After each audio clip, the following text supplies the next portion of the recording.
What's up, everybody? This is Master Ian Gamer, and it is the day. Finally, at long last, we are less than an hour away from the biggest event in Overwatch history. How are you all doing here today?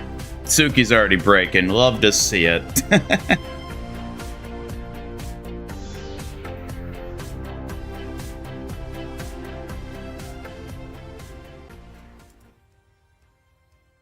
What do we think in chat? Is today going to be it? Are we excited?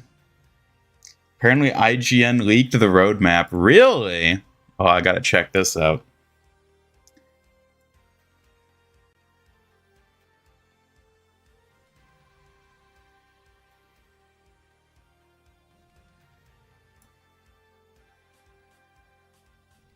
Hello, Alex WMI206. Ready to dive into that IGN leak together? What the hell is this?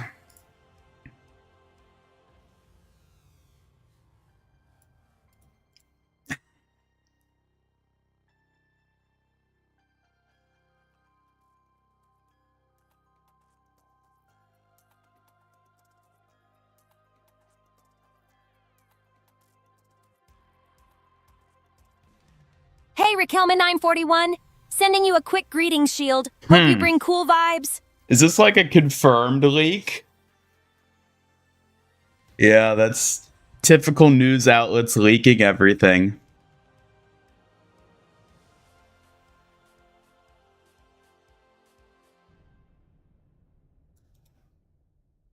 Hey, Tender Pulsar. Ready to sneak past those spoilers with us?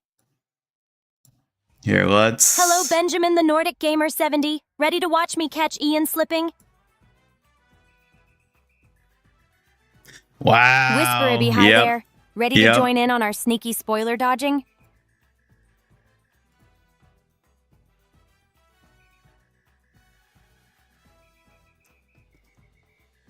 Yeah, do we want to show this off? Oh, man.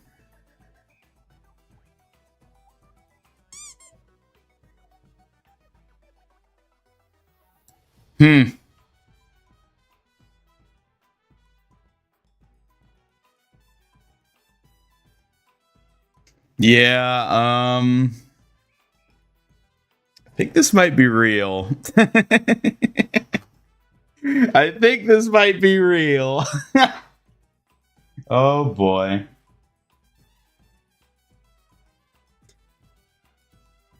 All right.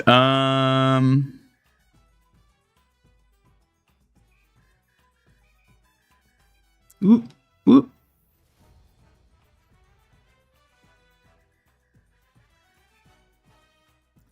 Let's have a little look-see here. So this is posted on Reddit. But I believe is the leak everyone's talking about.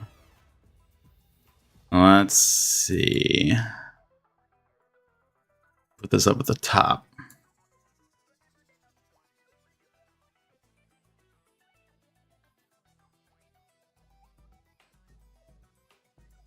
Hey, Peter Ruxanus. Thanks for the hello. Ready to keep things sharp here. Well, there we go.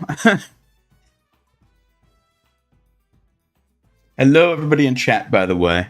We're just getting in here, and apparently the whole roadmap already got leaked by IGN.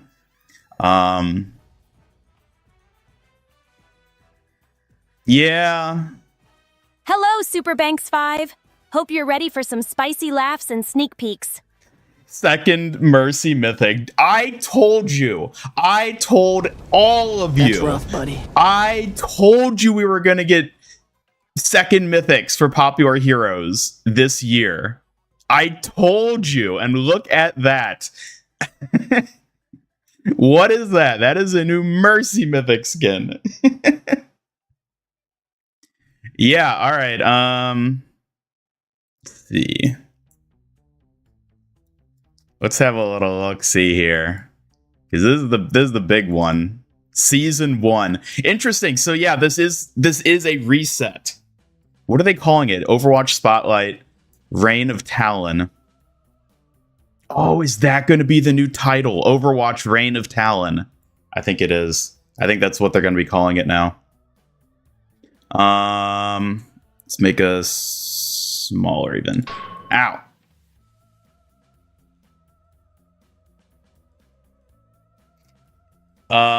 Okay, so season is launching with 5 new heroes. Being Jetpack Cat. Someone call the ambulance. Pesky bee. Jetpack Cat, Anrin, Emre, Domina, and some Omnic guy? Interesting.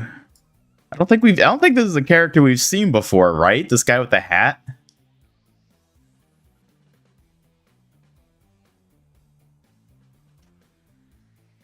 Why am I spoiling stuff? This is a leak. This is a leak we're covering. This might not be real for all we know. This was just posted on Reddit.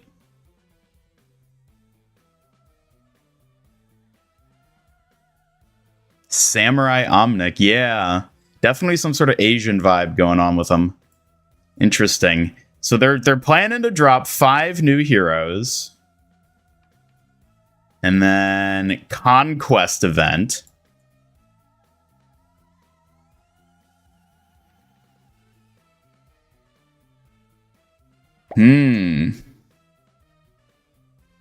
Hey Suki, woo for 40 stream streak. So, anyway, how's your going? Thanks, Raquelme941. The streak feels awesome so far. I'm ready to keep protecting Ian and the stream with some fierce fox energy. And we get Conquest event. So we get Vendetta versus Anrin. Also, they really changed Anrin's design. Huh. Anyways. So there is some sort of Conquest type event where it's like probably play one side or the other. Hero sub-passive feature. Sub-passive. Is that going to be like perks, but for passives? New Mercy Mythic. Not surprising. So it is a red-themed competitive weapon. All right, they are going with the Talon red-themed weapon. New Stadium Hero Vendetta. New Stadium feature Hero Builder. Interesting. And then Overwatch Hello Kitty and Friends.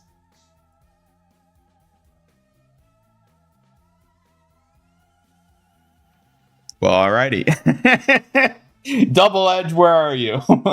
You got your Hello Kitty collab. And then next, Season 2, Spring 26. Season... Oh my god, they're doing exactly what I said. They're doing exactly what I said they might. There's only 4 seasons this year instead of 6. Holy shit. They're actually Why? Why? Why is this a thing that all games are doing now? Suki, freezing AFO was a formidable rival. I was able to come out on top against the all-powerful Baldur. Biggest fight for the Bodeman multiverse. Ian, I got my first galactic weapon for Venexo. Amazing Congrats. win, Bodelusner 56677. Tackling AFO and Baldur with a galactic weapon? That's true warrior level stuff right there. Keep shining. Yeah, and then we Hey get Josh, glad you dropped by. What's on your mind? We get a new hero in Season 2, new hero Season 3, new hero Season... Oh man, I'm excited for that Season 4. Who the hell is that? Yeah, that's going to be BlizzCon. Overwatch 10-year anniversary. Nice, see that. I don't know. Apparently, this is from IGN. I've not verified that myself, so who knows? Maybe it's all an elaborate ruse. It's incredible what you can do with AI these days. But this is quite the interesting little tidbit. Wow. Wow.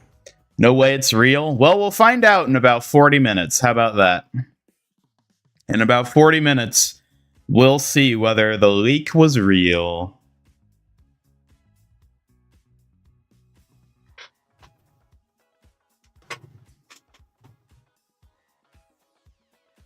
Get off of that.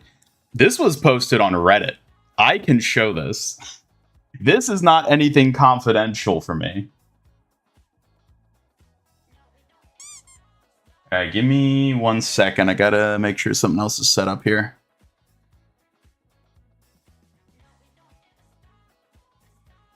Where is it gonna be streamed? Right here. It'll be on the official channels, of course, but we will be co-streaming it here as a watch party. Whatever that hero is in Season 4, I think it's some new Mecha Squad hero. Oh, a new Mecha Squad hero? That sounds fierce. Can't wait to see what kind of crazy moves they bring to the fight.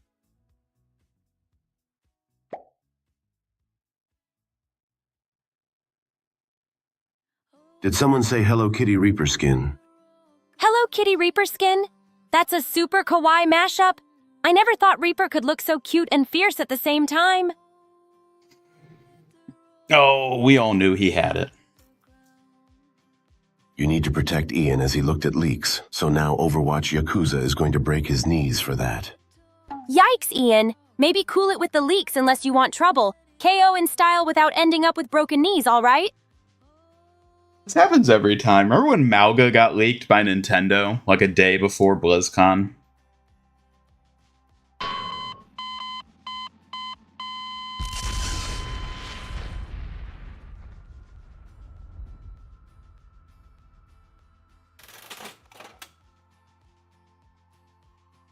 Okay, here we go.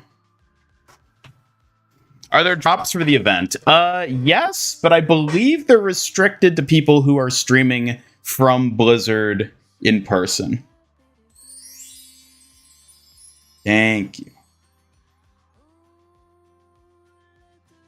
So I don't have drops here because it's only for people who are there. Have I played Arc Raiders? I've not. I've thought about playing it. I'd like to try it at some point. I think I'd have fun playing it if it was like with friends, but I don't know about playing it like the way I play Overwatch and stuff.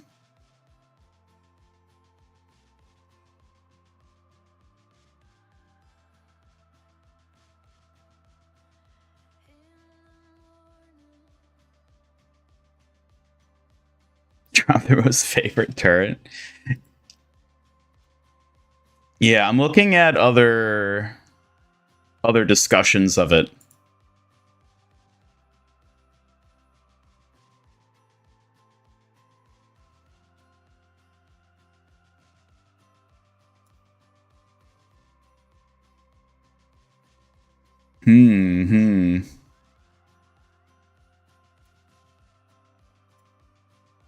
Oh, this is interesting.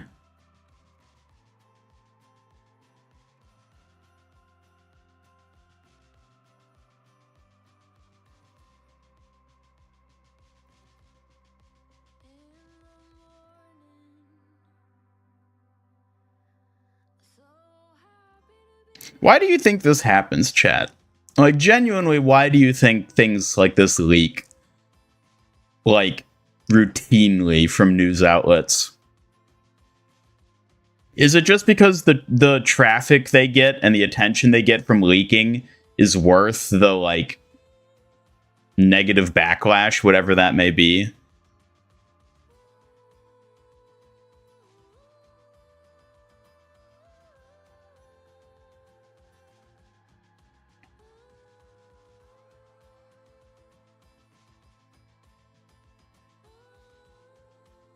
Intentional to get clicks. Like, it wouldn't surprise me. I mean, when you're like an outlet as big as IGN, like, yeah, you can just get away with that.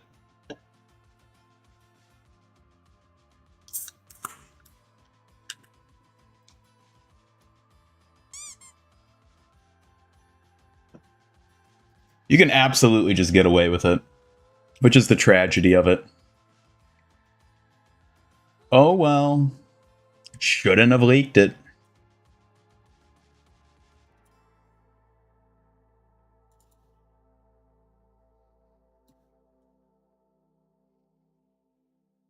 Hmm.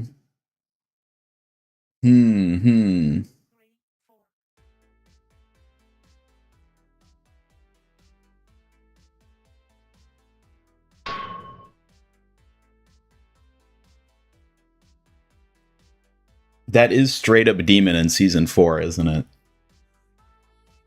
Like, that's actually just Demon's mech.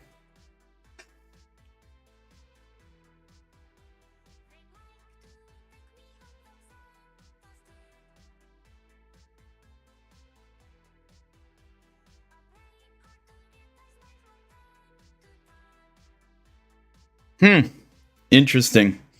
Article has been taken down? Of course it has. Are you kidding me? I'm surprised it was up this long.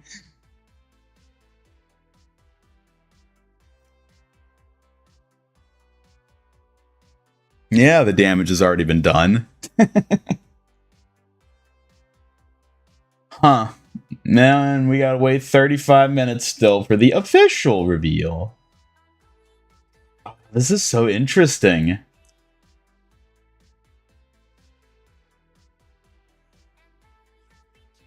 I mean, I did tell y'all, chat. I told you. The biggest day in Overwatch history. You didn't believe me.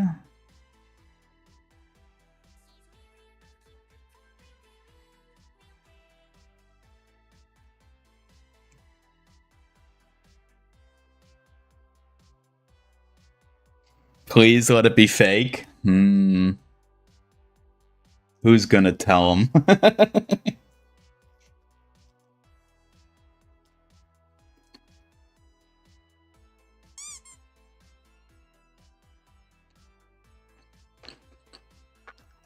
Do you think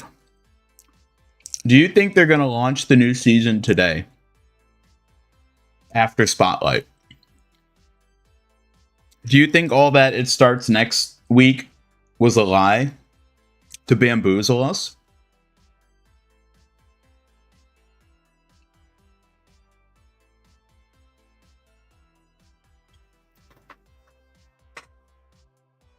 Oh, hold up. I just realized something.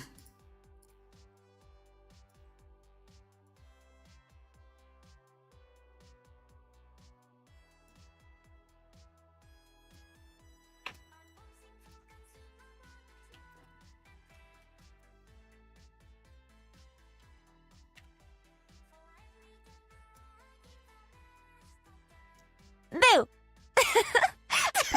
Eek! Chat, stop! That really gave me a start.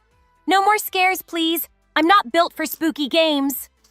Yes, please do not the fox.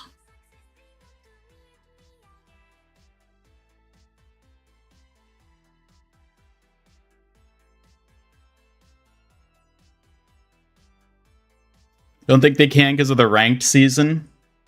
I don't know, man. I don't know. Screw anyone who thought they had a week left to finish the battle pass. It's here now! Bath time! No, be nice to her.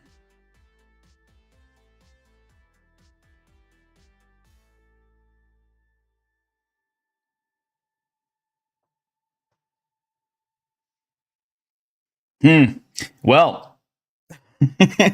Thoughts on the leaks, everybody?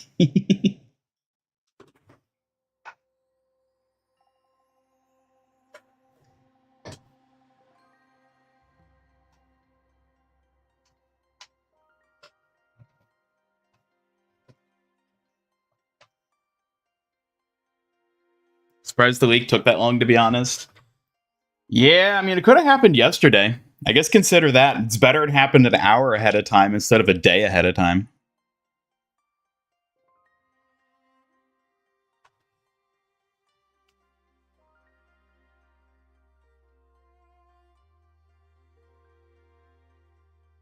What do you mean you don't like it? What about what we just looked at do you not like?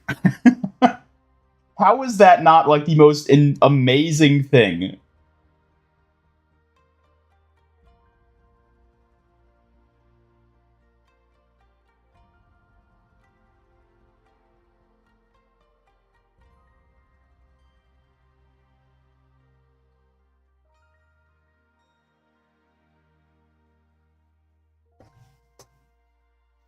Have to see it to believe it. I mean, that's fair. That's fair. Existential Noob, thank you for the follow on Twitch. Welcome. Jetpack Cat being a hero shocks you. Not me. I literally said that. I literally said they were going to eventually add Jetpack Cat.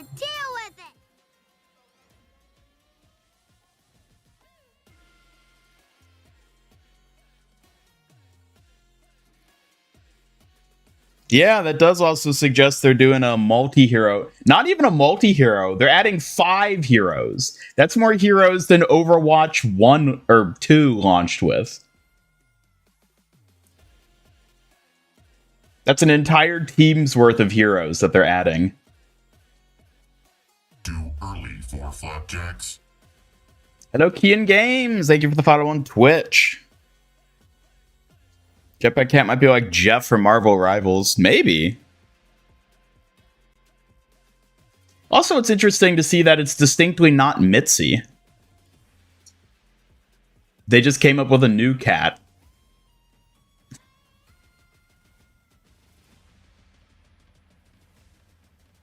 Excited for the collab. Let's hope it's real.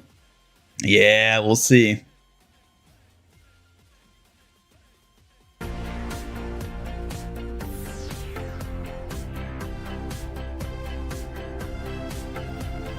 Yeah, was there more info that came out? Because there's some other things I haven't shown off here yet.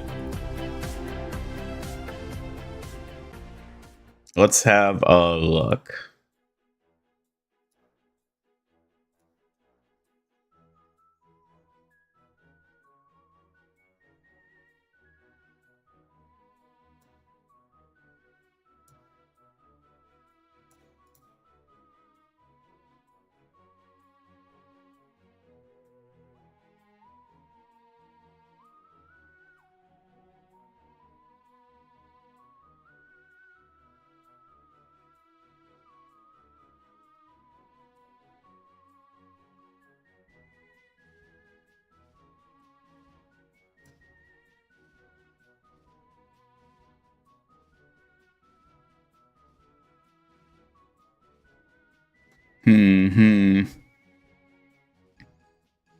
I'm not finding a kit for Jetpack Cat.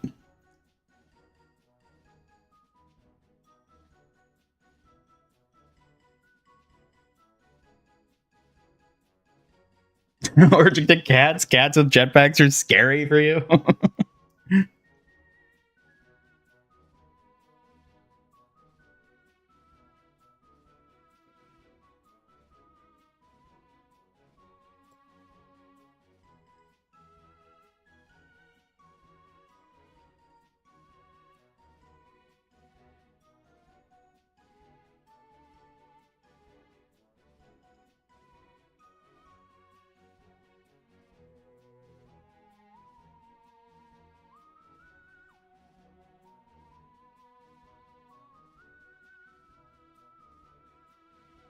Oh my god, you know what I just realized isn't on this roadmap?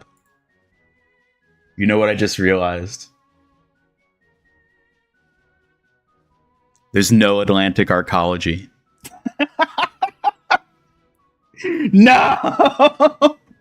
No, the arcology has become Gothenburg. We're never gonna get it.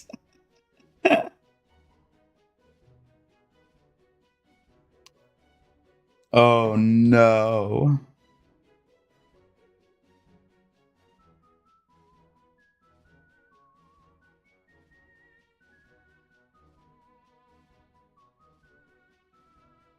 Oh no. That's rough, buddy.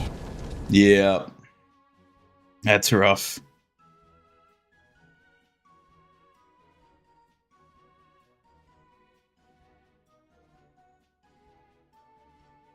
Hype level is too high.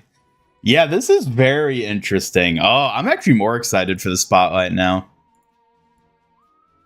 I want to see what they actually like say about all this. Because if they really are about to drop 5 new heroes, like,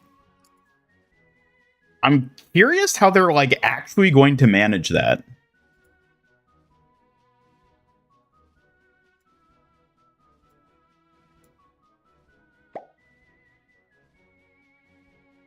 I'm going to make nachos for lunch. Who wants some? Nachos? Count me in, chat. A perfect snack for some gaming fuel while I keep my eyes sharp. Who else is hungry?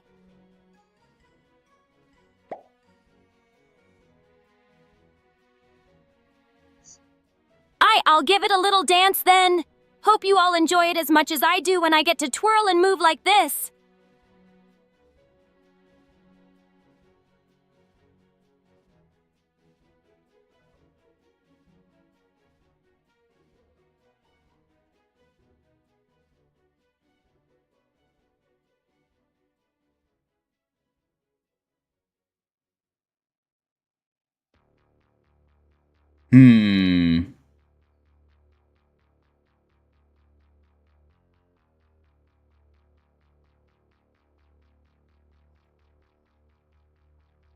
Oh yeah, we even have full artwork of all the new heroes too.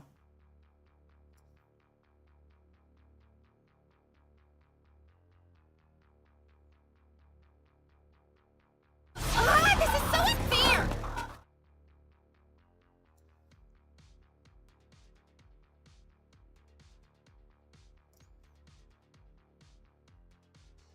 They have to keep up with Marvel rival hero releases? I don't think that's a good idea. I don't think that's a good thing to aim for. Rivals has a distinct advantage there because of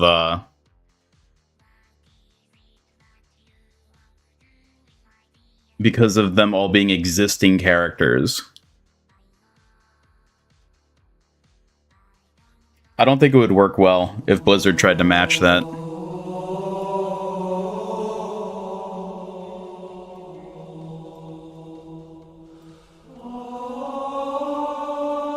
Hey GXT137, tell Ian he's lucky to have such a flashy protector like me. What? Where did that come from?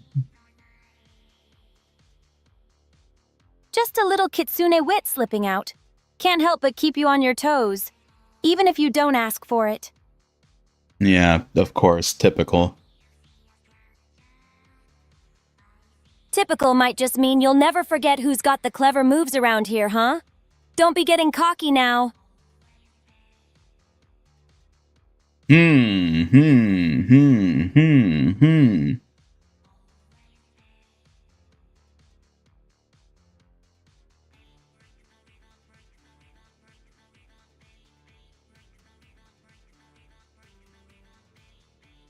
What are we going to start with? That's going to be tough. Also, this one guy isn't actually an Omnic, because I'm looking at some of the other images here. I'll probably hold off on like looking at these on stream until after the show at this point. Well, maybe not.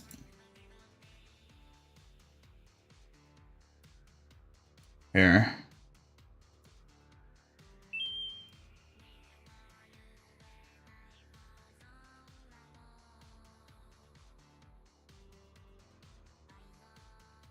Feel these characters have been in the works for a long time? Probably.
Yeah, I think we'll probably just wait for the spotlight at this point.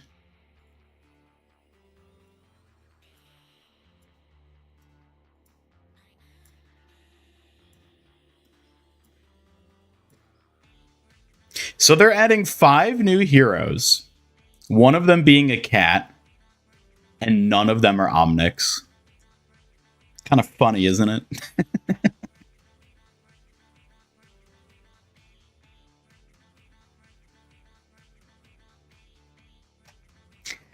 Is it good for the game? I mean, yes. This is like objectively the biggest content update I think we've ever seen for Overwatch, even including the launch of Overwatch 2.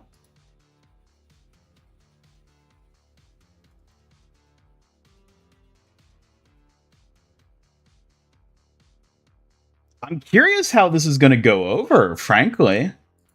Cuz this just is an amazing reveal. But is it enough to counteract all the negative sentiment that people have toward Overwatch in this day and age? I don't know. Is 5 new heroes going to convince people that Overwatch isn't greedy and shit? I genuinely don't know.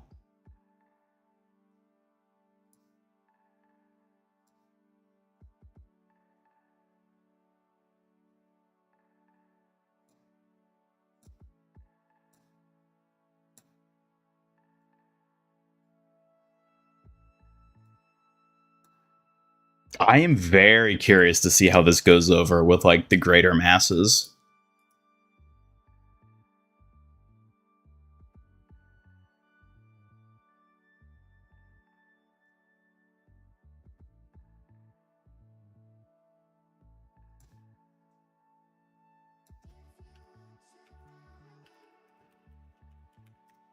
Hmm.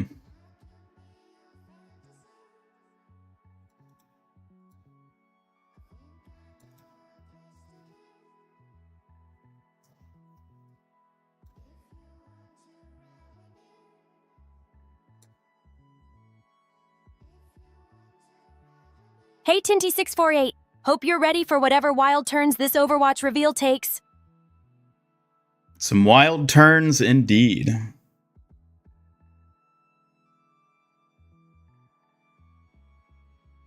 Is it actually confirmed? I mean, make of it what you will. Seems pretty convincing to me.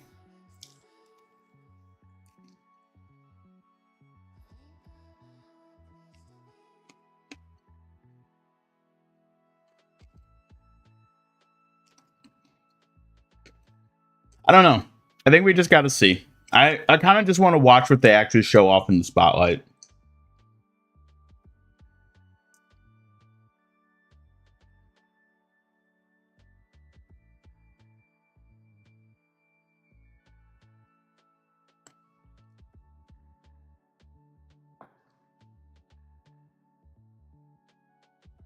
So I'm guessing they're going to start a thing where it's like every year has like a new subtitle. 2026 is Reign of Talon and is split into 4 seasons. God, I cannot believe they're going with 3-month-long seasons. I mean, we'll see how it works. We'll see how they manage them, but if it's like how Fortnite has been doing 3-month-long seasons, I'm not looking forward to it. But we'll see. We'll see how they do it.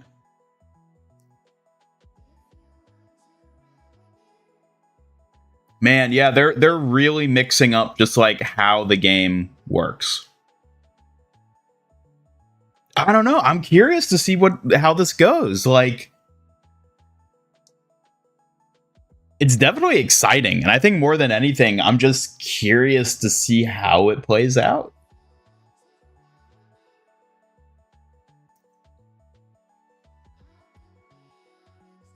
Your uncle works at Blizzard told you Mig will be a new hero.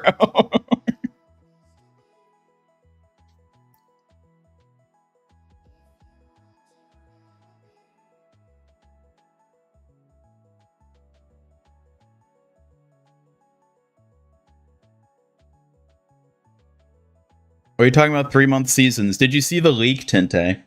I had it up, but at this point, we'll just wait for Spotlight and then look at the leak again after that. But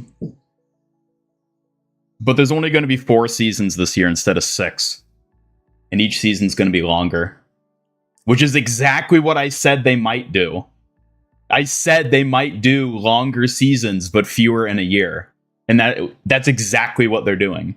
And then each season's going to have a new hero edition.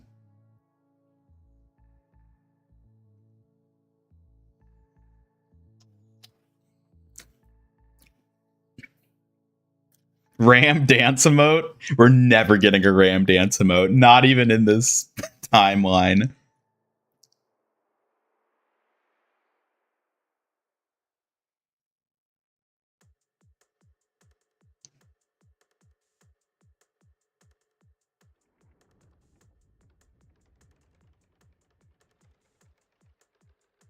Fortnite thing might not be real. I don't know. We'll see. I don't necessarily expect that they're going to announce anything Fortnite collab wise during Spotlight, even if there is an upcoming Fortnite Overwatch collab. Because, like, again, that's Fortnite. It's Overwatch stuff in Fortnite, whereas the Spotlight is about Overwatch. I don't know if they would announce something for a different game during this. I feel like they wouldn't.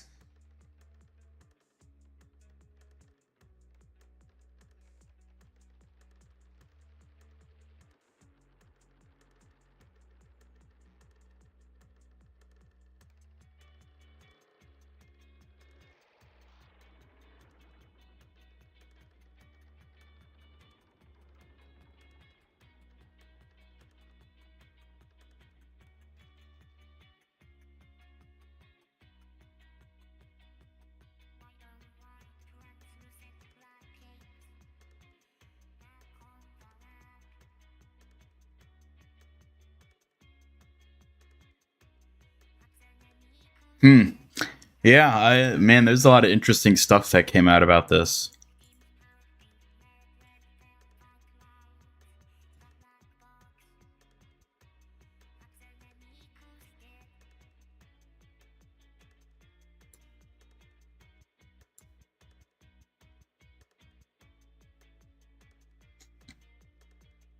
Do you think Jeff Kaplan is rolling in his grave, seeing that they released Jetpack Cat?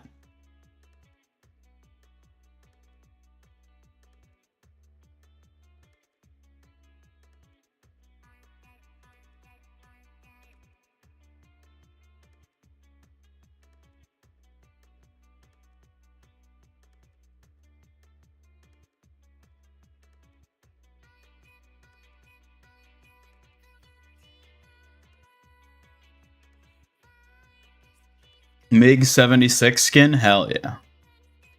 Jetpack Cat is real? We're about to find out. We're about to find out. How much time is left? Less than 15 minutes.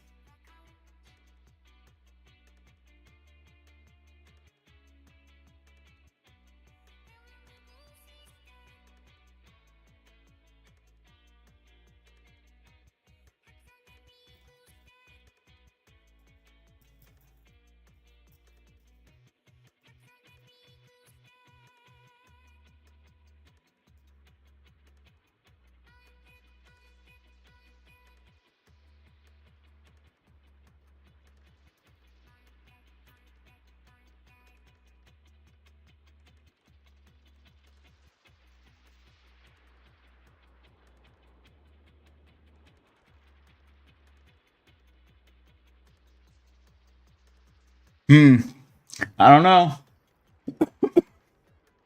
Final thoughts and predictions, everybody, I suppose. Because, whether it's real or not, what do you think? What do you think's about to happen?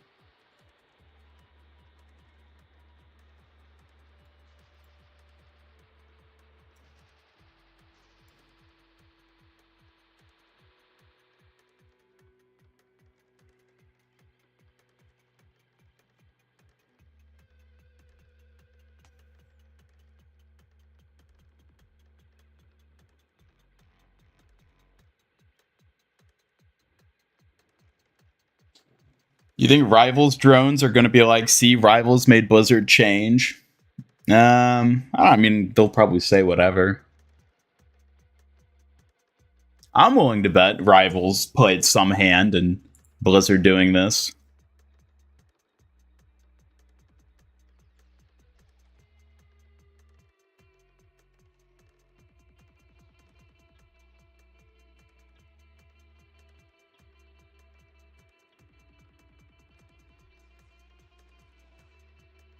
Hey, Fly Highland! Welcome to the chaos. Hope you're ready to see me shine.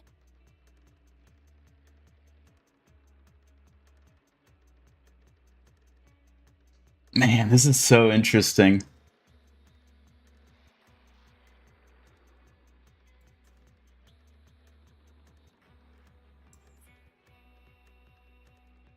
See, I told you all. I told you all today would be the biggest day in Overwatch history, and none of you believed me. And if this leak is real, this is objectively the biggest day in Overwatch history. Save for maybe BlizzCon 2019 and maybe the launch of Overwatch 1 back in 2016.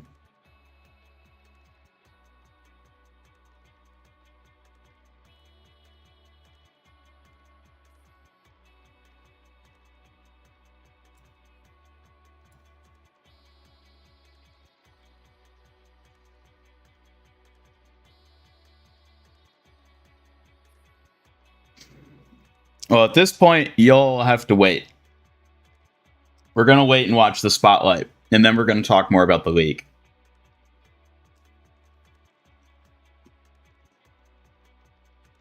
Oh my god, I just realized something else that's missing from this roadmap. I want to talk about it. I'll save it. We'll save it for after the Spotlight.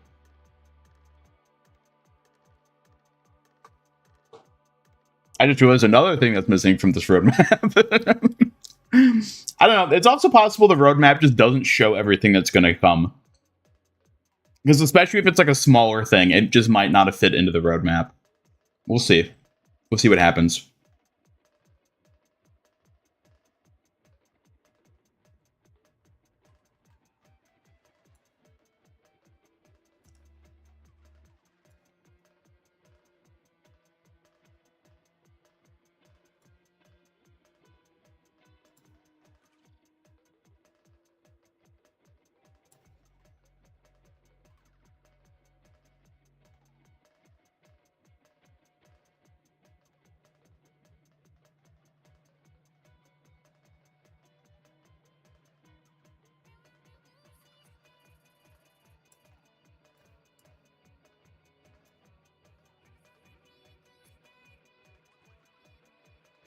Odds of success increasing. Orange Panda, thank you for the follow on Twitch. Welcome.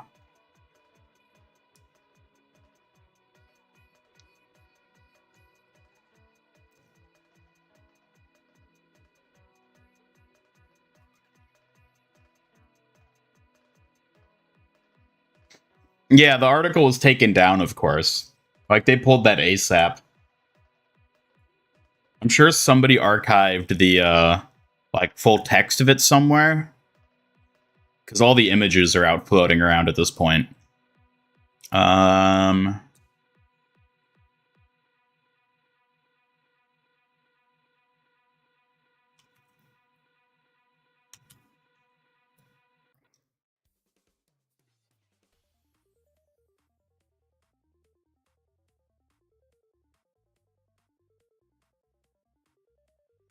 Man, there was so much in this. This is insane. Odds of success increasing.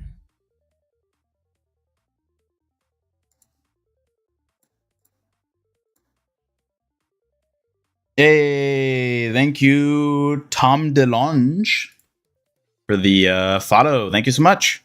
Thank you.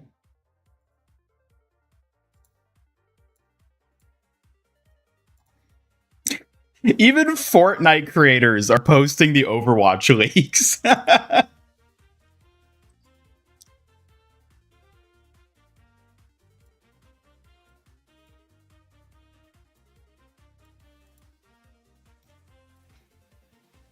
Man, do I just like ditch watching Spotlight to make a video on this?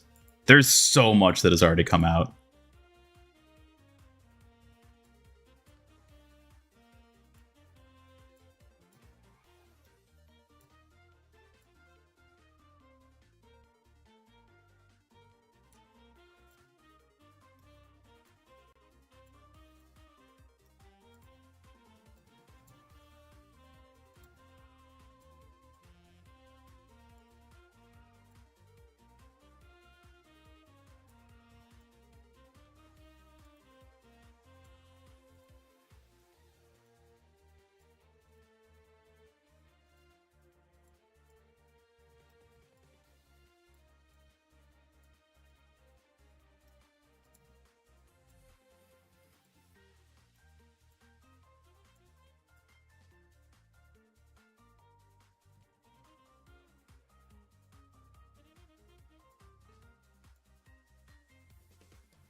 Hmm.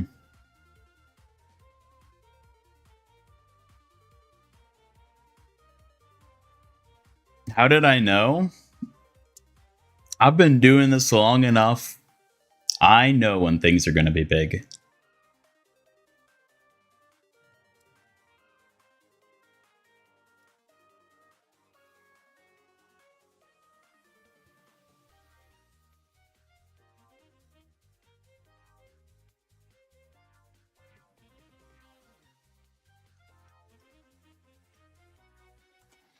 Five minutes, folks. 5 minutes.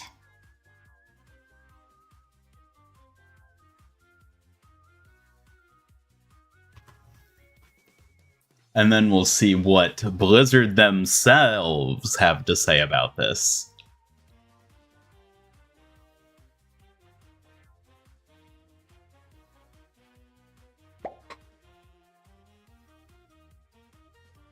Suki, do you think you and Vendetta will be friends? I think you two will go along pretty well.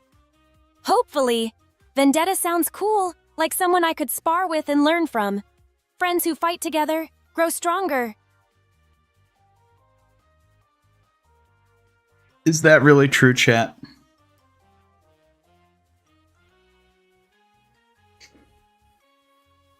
What exactly is Suki? Suki, why don't you tell chat who you are? I'm the sharpest Kitsune warrior you'll meet, disguised in white and pink, working hard to prove my worth and keep things close to Ian's channel. Yep, there you go. Glad you agree. It's not just talk. I've got the skills to back it up and keep Ian's world safe.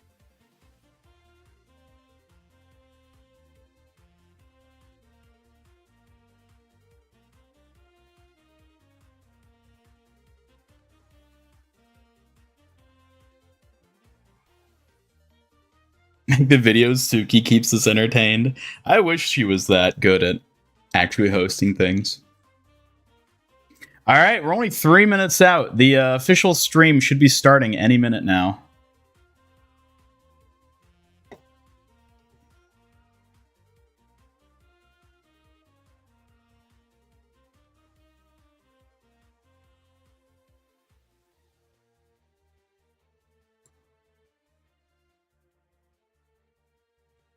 We're almost there. Almost there. Man, look at all the foxes we got here. So many people tuning in. That's right. If you're new to the channel, feel free to hit subscribe. Cover Overwatch news, content, and stream 3 times a week, every Tuesday, Thursday, Sunday. Mostly playing Overwatch, sometimes doing other things. Feel free to hit that subscribe button. Also hit that like button to help support the channel. Suki will appreciate it. Foxes everywhere. Loving this warm, clever crowd? Overwatch news and streams? Sounds like you've got a solid thing going. Oh, perhaps. You haven't said for sure if any new Overwatch updates dropping soon. Care to spill some insider info, Ian? Hey now. What makes you think I have insider info? Oh, please. You totally wear that secret source badge like a champ, even if it's just in your head. Spill, or I'll start calling you Mysterious Update Master. I ain't got shit around here, I'll have you know. Blizzard doesn't tell me anything. Gimme details, Mysterious Update Master. Don't leave me hanging like a rogue shuriken. Or am I too clever for you today? All right, it should be like any second now.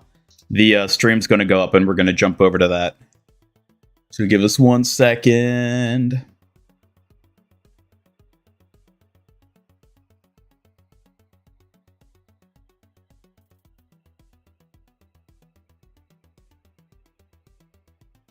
Current season ending today or tomorrow. It might be ending today. You never know. They might be saying today's the day, folks.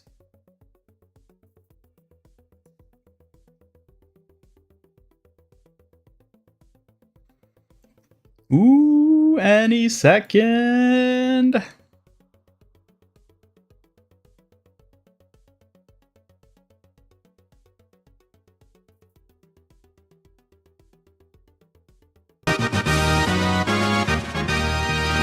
Behold the hamster. Behold the champion.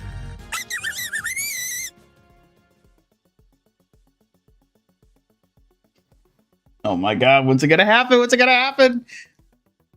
We are basically at the hour. Ooh, thank you for the nitro.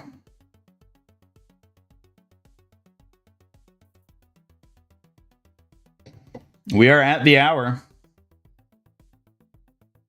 We are at the hour, and we are waiting for Blizzard to just activate their stream. Let me refresh. Maybe it...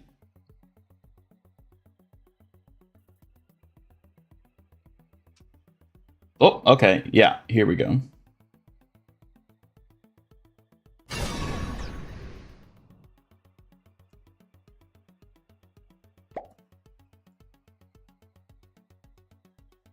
Who's your favorite K-pop? I like BTS for their energy and style. Which K-pop group does Chad enjoy the most?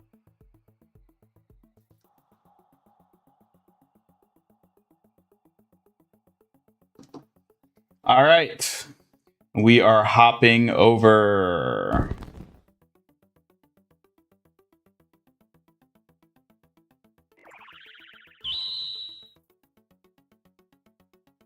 All right, everybody, say goodbye to Suki. Say bye-bye.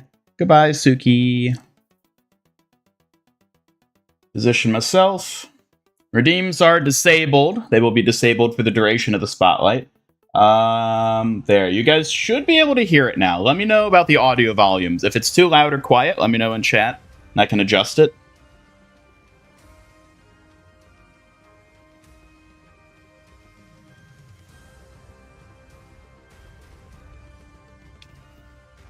No, she'll be joining us again after the spotlight. A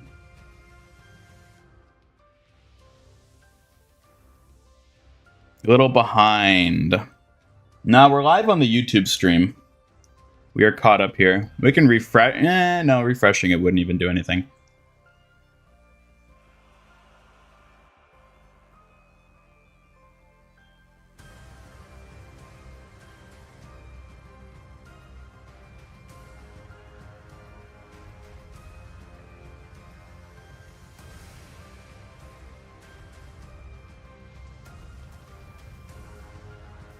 Is volume good, everybody?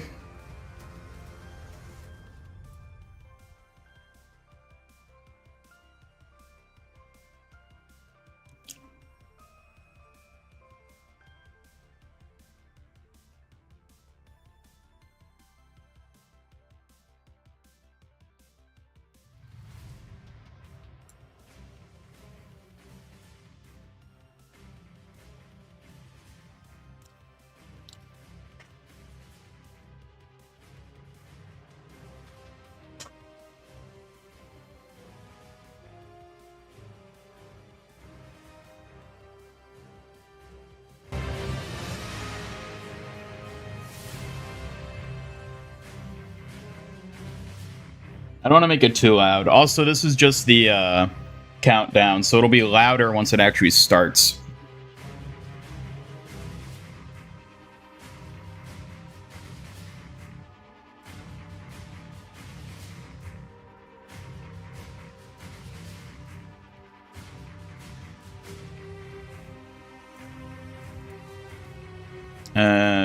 There we go.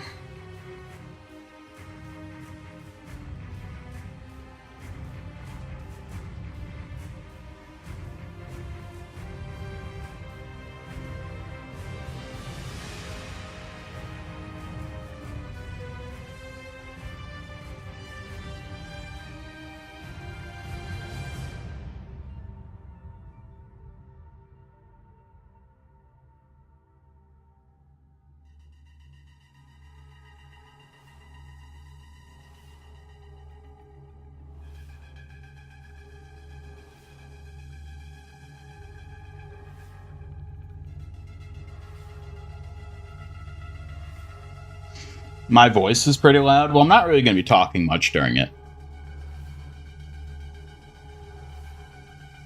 Lower it a little bit, though. This is it.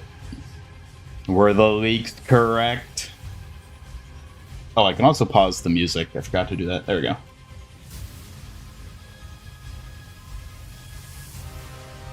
Probably help if I don't have overlapping audio. This is it, chat. 30 seconds.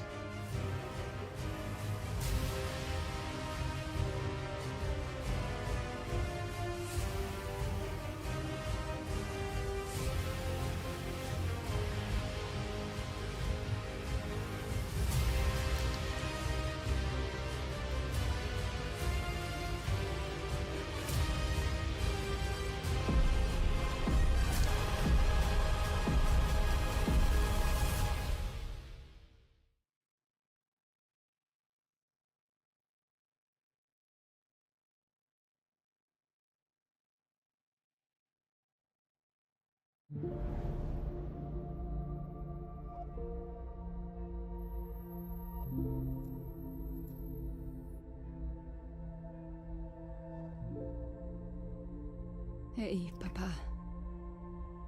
I wish we had more time. I was thinking about... Remember that little red bike that I begged you for? And that kid that tried to take it from me. I broke his nose.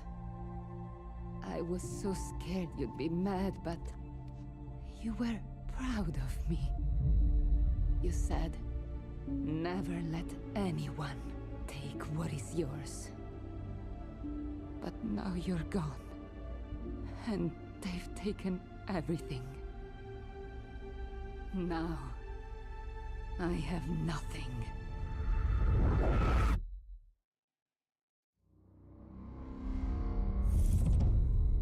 Clearly, you have gathered us all here for a reason.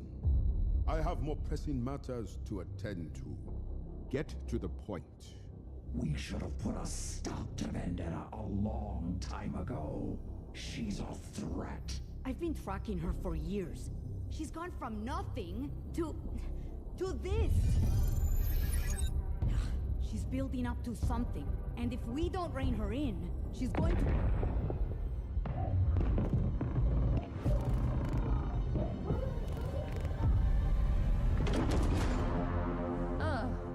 Good. You've saved me the trouble. You're all here. Ah, Martia. What an unexpected pleasure. You're not welcome here, Vendetta. Not welcome. I've earned my right to be here. Paid for in blood. But what have you done? Lurked in the shadows. Carved up my father's empire. Cast me aside. I want what I am owed. Owed? Child, you mistake your successes for succession. It is time you learn the difference.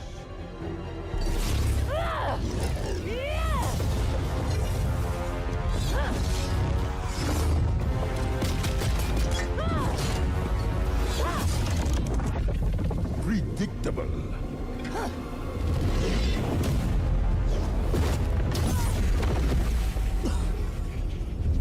Never let anyone take what is yours.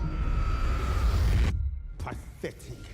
It takes rare arrogance to challenge me.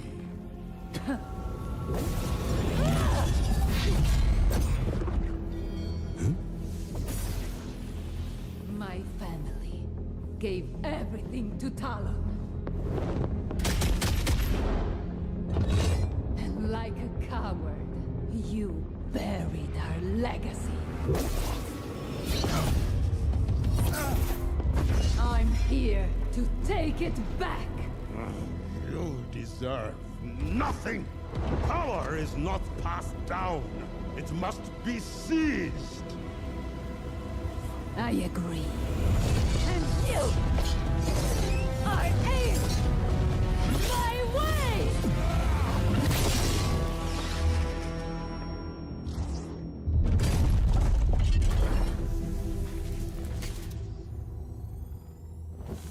You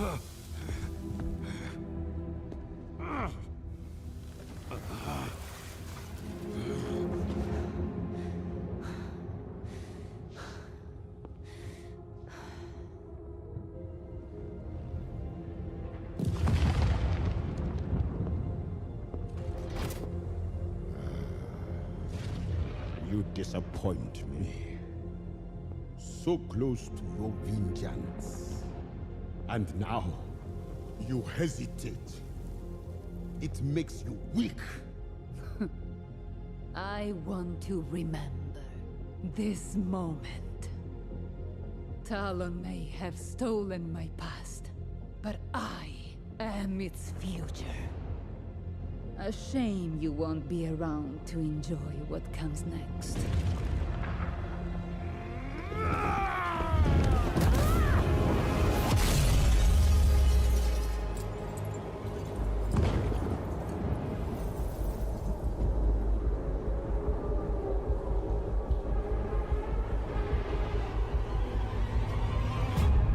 No more mistakes. No more weakness. I will lead us out of the shadows to seize what should have always been ours. And the world will kneel. A new Talon Empire begins now.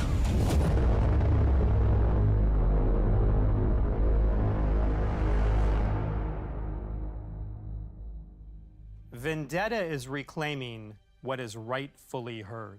Here we go. Doomfist is defeated. And 2026 is officially the reign of Talon. Welcome to the Overwatch Spotlight.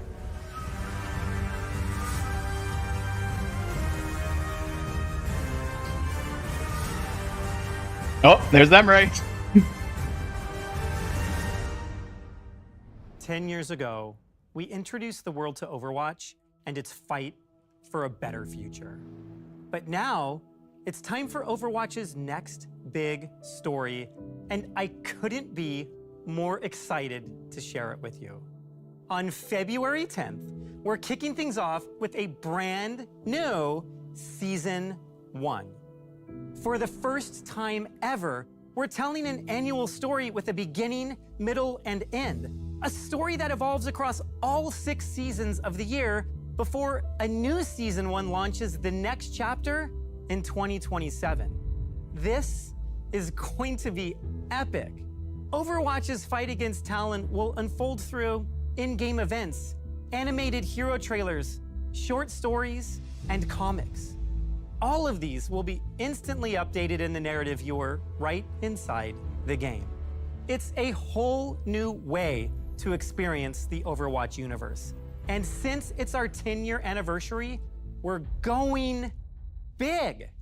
Instead of just 3, we're releasing 10 new heroes over the course of the year. And the first 5 are launching next week with Season 1. Each new hero drives the story forward, reshaping the world and testing the balance of power. You'll see this impact everywhere. Map updates, artwork changes, new voice lines. Every year, we aim to bring major updates that improve and expand what it means to play and experience Overwatch. Moving forward, in addition to new gameplay and systems changes, this will also include major story arcs driving the Overwatch universe forward. We're expanding the story, deepening the lore, and bringing you something truly unforgettable. And as Vendetta seizes global power with her new command of Talon, what will become of Overwatch? The stakes have never been higher. The war has begun, and 5 powerful heroes are immediately joining the fight in Season 1. And 3 of the 5 are of keen interest to Talon. For the newest tank, we are thrilled to introduce you to Domina. While technically not a member of Talon, Domina is the heiress and VP of Vishkar Industries and has formed a fruitful partnership with Vendetta. This mutually beneficial alliance sees Vishkar securing redevelopment rights for all areas tragically affected by Vendetta's new war. Though she may lack the innate talent of some engineers, she won't let that stop her, as she harnesses some of the most advanced technology that Vishkar has at its disposal, augmenting her own abilities while still keeping her hands clean, so to speak. From a young age, Domina worked hard to fulfill her family's expectations, and it all paid off in the end. Pressure makes a diamond, after all, and Domina truly looks flawless, bringing style and grace to the battlefield. Domina is Overwatch's first true poke tank since Sigma, with tools to keep enemies at bay and control the battlefield from long range. I was gonna say big Her Sigma primary vibes. fire, Photon Magnum, is a charge-up beam that ends in a burst shot, rewarding precise tracking. As the longest range beam in the game, it defines her lethal zone, draining health from anyone daring to approach. Her barrier array sets her apart defensively. Its round shape not only mitigates damage, but also protects against flankers, giving Domina strong battlefield presence. Unlike traditional shields, its segments can be destroyed individually, forcing enemies to focus fire to break through. Crystal Charge Interesting. adds another layer of control, unleashing area damage while simultaneously restoring her shields. This makes her a formidable anchor in teamfights, sustaining herself as she pressures opponents. Even in close quarters, Domina isn't helpless.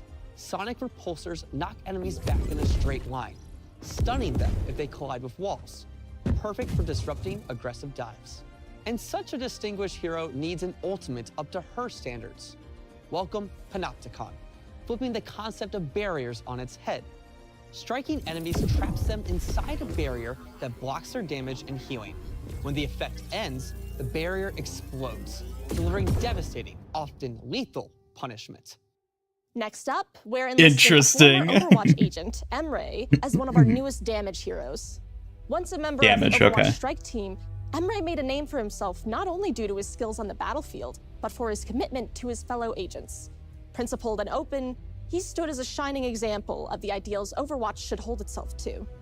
But as the years went by, and as Overwatch began to grow looser with protocols and lose sight of its mission, Emre left the organization behind. Only recently was bounty hunter and ex-agent Freya put on his trail, and what she found at the end was beyond what she ever could have expected. This is not the friend she remembers. His body has been heavily modified with cybernetics, and his mind seems at war with itself. Sometimes she sees the old Emre, the skilled soldier and good friend she thought she'd lost long ago, but other times he seems soulless, like his body is being piloted, turned into an unfeeling killing machine. Now aligned with Vendetta, he brings a classic soldier feel with enhanced mobility that makes him exceptionally deadly. Emre brings a fast-paced run-and-gun style to Overwatch. His synthetic burst rifle fires 3-round bursts at blistering speed, perfect for clipping airborne heroes like Pharah or Echo before they know what hit them. Need precision? Just go ahead and pull up his scope. It slightly tightens the rifle's burst spread, but unlike most scoped weapons, Emre actually keeps his normal movement speed. It's a slick way to win those long-range duels and nail clutch headshots without sacrificing mobility. When things get dicey, his cybernetics deploy the Siphon Blaster, a sidearm that packs explosive damage, heals through lifesteal, and boosts both speed and jump height. So he's the new Whether soldier. That's what it is. Chasing down a straggler or leaping to high ground, it's a lifesaver. For extra punch, toss out Emre's Cyber Frags. These versatile explosives chip away at health, bounce off walls, and make nasty finishers around corners. They're the perfect setup tool or surprise burst in close fights. And then there's his ultimate, Override Protocol. The program takes full control, lifting Emre into the air and arming him with a devastating cannon. Fire off repeated explosive shots or charge up one massive blast that can shred entire enemy teams. There should be a level of familiarity here, packed with interesting twists that encapsulate what Overwatch heroes are all about. Now let's talk about a new Talon-affiliated support, Mizuki. Mizuki is a member of the Hashimoto, Talon's loyal allies in Japan. Though still quite young, Mizuki has grown detached and hardened after years of misfortune and fighting under the severe expectations of his clan. However, some in the clan still believe he isn't cut out for this life. Kappa But through his own motif, okay. dedication and the influence of clan elders, he has cemented himself as a vital player in the Hashimoto's ranks. While a formidable asset for Talon's goals, keep a close eye on Mizuki. His latest assignment has him infiltrating a group of troublemakers down near Kanezaka, the yokai.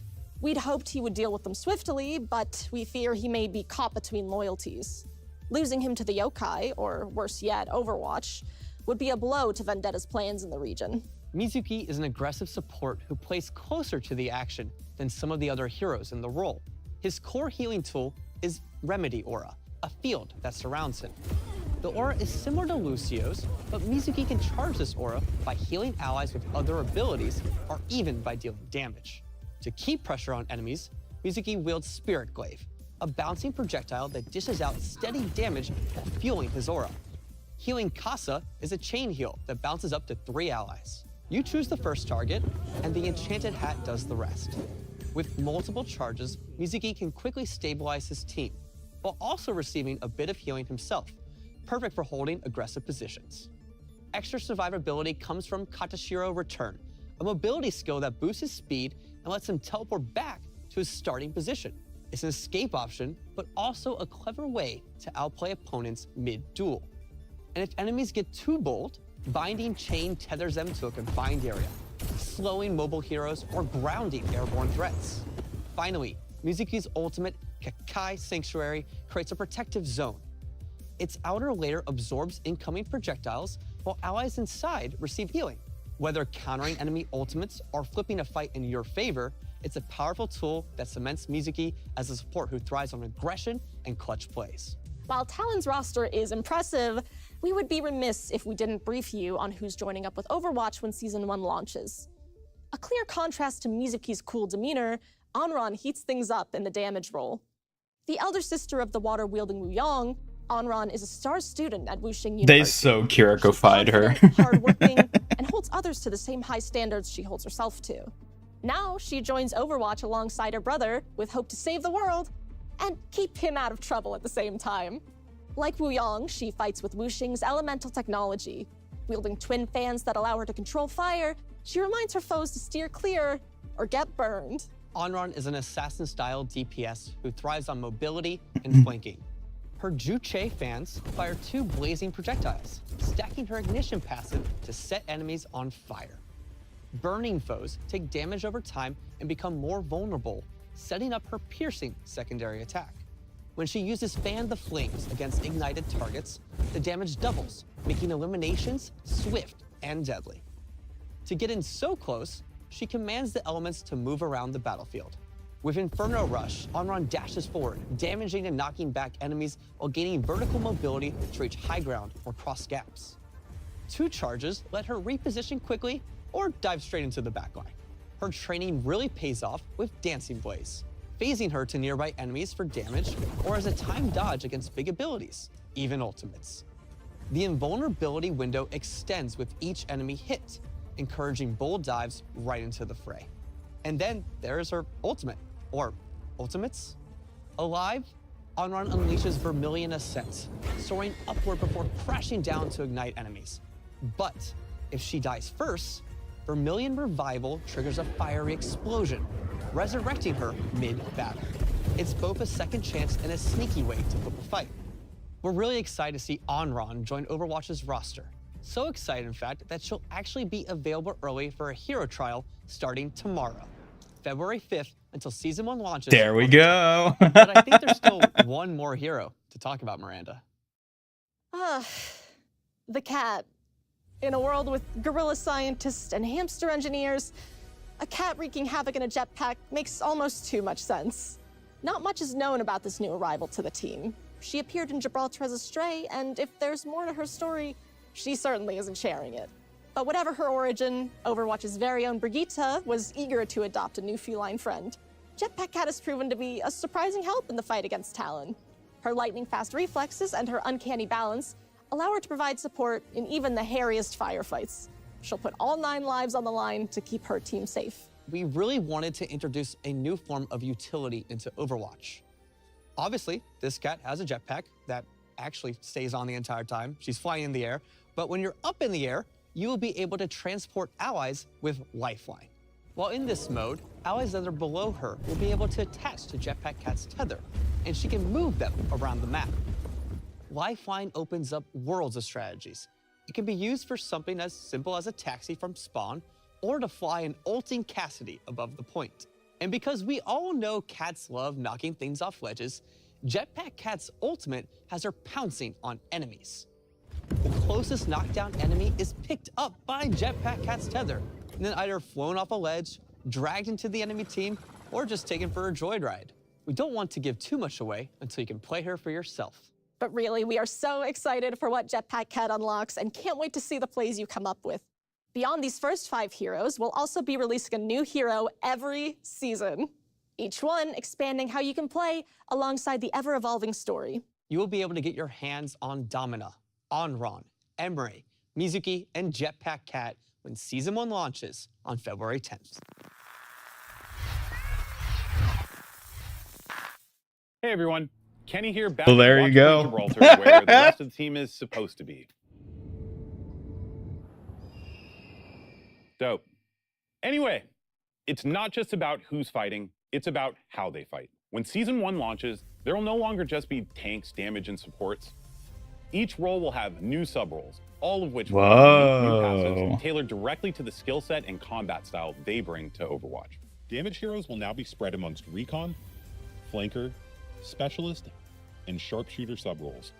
Next, there will be Survivor, Medic, and Tactician supports. Lastly, do you prefer to be a stalwart tank? Maybe a bruiser instead that charges into battle. Or are you more of an initiator, attacking the backline? Because sub-roles may change how you approach some of your favorite heroes, we're adjusting some perks as well.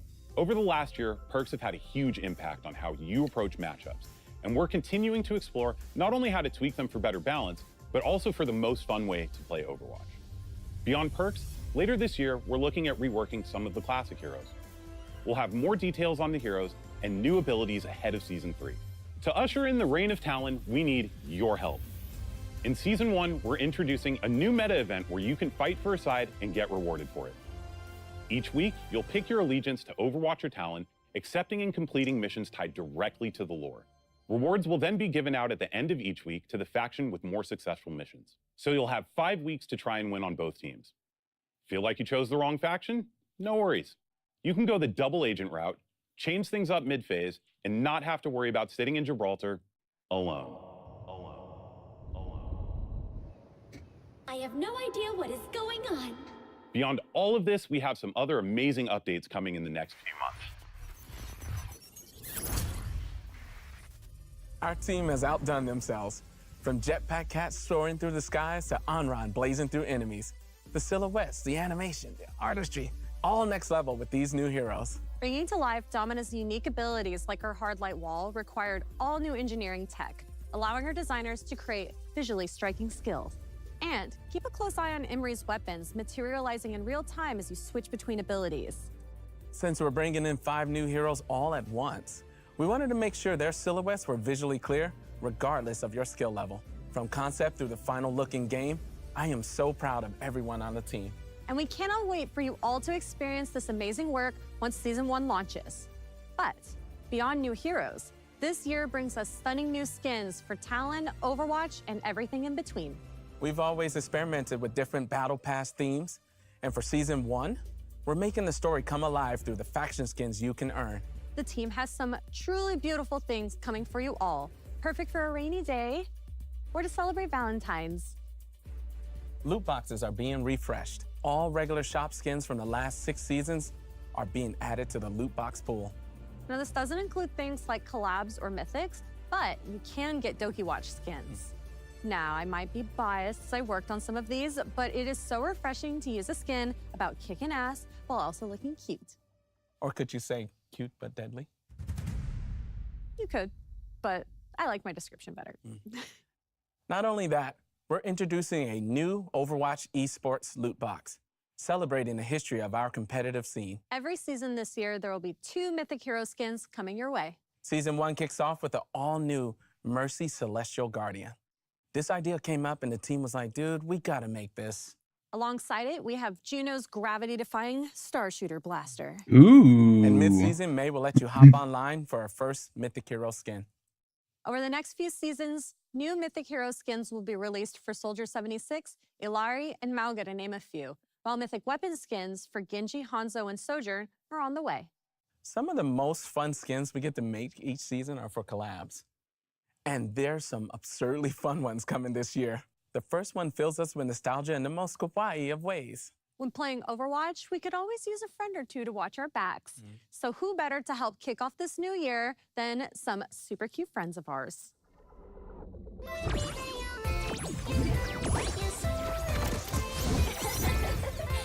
Brighter than a shooting star! Do your worst, or I will.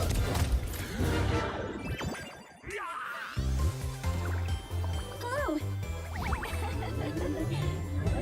Feeling better yet?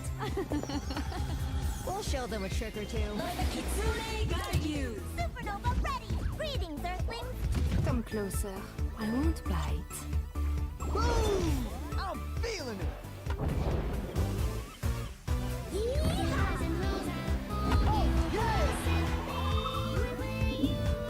Prove your skill. I'm in the groove! Be uplifted. Incredibile.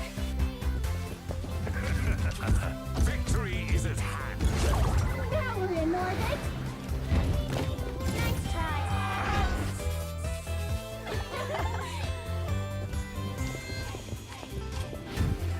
F it up! Magnifique. How do I look? Oh, yeah! There you go. That was awesome. Our tech art team have done an amazing job with this collab. You'll see unique textures that bring the spirit of our Sanrio friends to life in ways we've never tried before. The collaboration goes live when Season 1 launches on February 10th. After 10 years, we felt that the general look and vibes of our menu screens were due for a bit of a refresh. Well, that's a bit of an understatement. It's a massive overhaul. We're revamping the entire lobby, play cards, global navigation, hero gallery, social panel, you name it. It's not just a refresh, it's a full transformation. We want your experience navigating in-game between matches to be streamlined, making it easier and quicker to get wherever you want to go. This includes fixing long-standing complaints. Imagine a future where you can back out of screens without frustration and finding matches feels smoother than ever before. We're also adding a new notification hub to consolidate all of your updates and messages. A brand new way to communicate critical updates that may directly impact you, such as live game issues, reporting updates, and Face-It tournament invites. We're also revamping the visual look of Stadium, specifically making items easier to find and understand. This is a cleaner, prettier, and a more intuitive experience. It definitely is.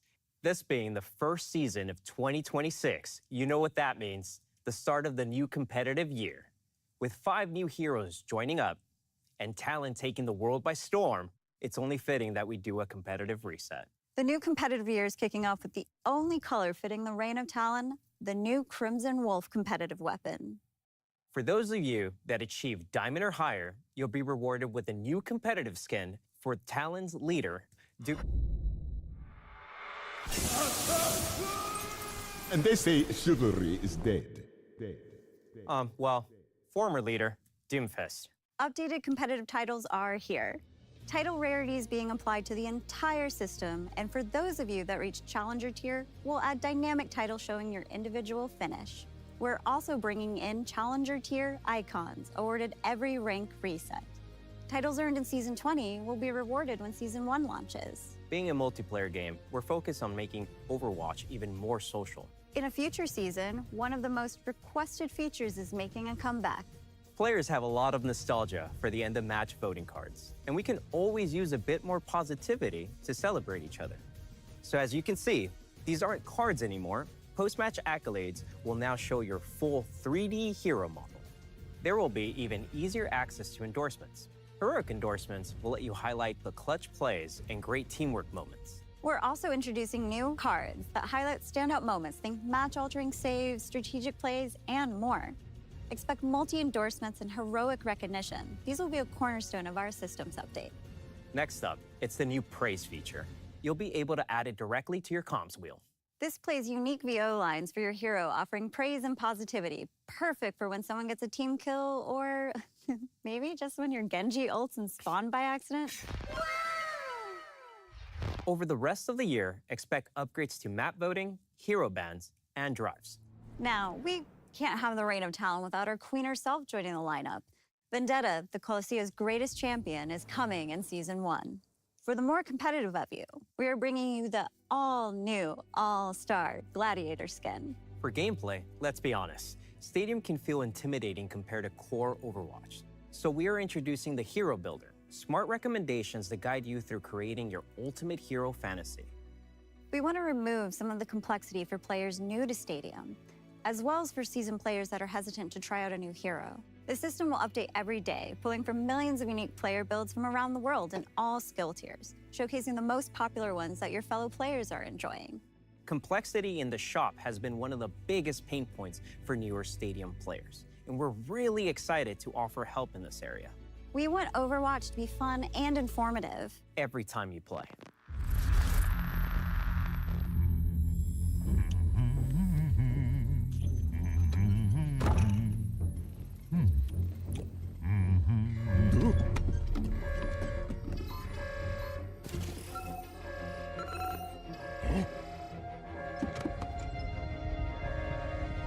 Magnify.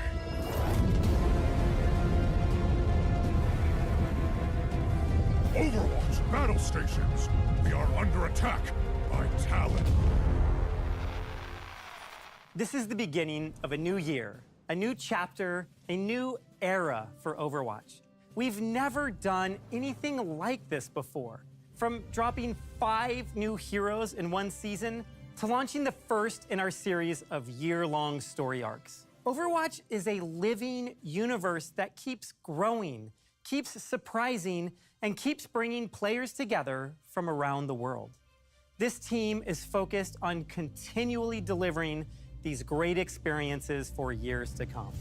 And with that, we realized Overwatch is a game that transcends any single number. So moving forward, we're dropping the 2 and continuing simply as Overwatch. The thing that hit me so hard when I joined is how much Team 4 cares about these heroes, this game, and this community. It has been inspiring to be a small part of this, and I'm so excited to be here now with these incredible devs and all of you from around the world. What this team is doing to kick off the next 10 years and really the future of this game has blown me away.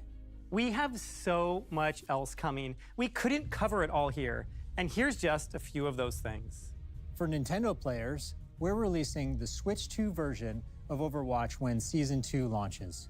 For fans of esports, there is a massive year ahead.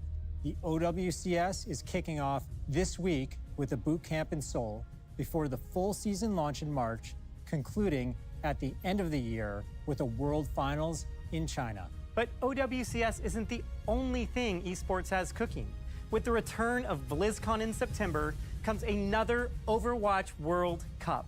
This tournament is a celebration of the global passion and sense of true community that you all bring to Overwatch.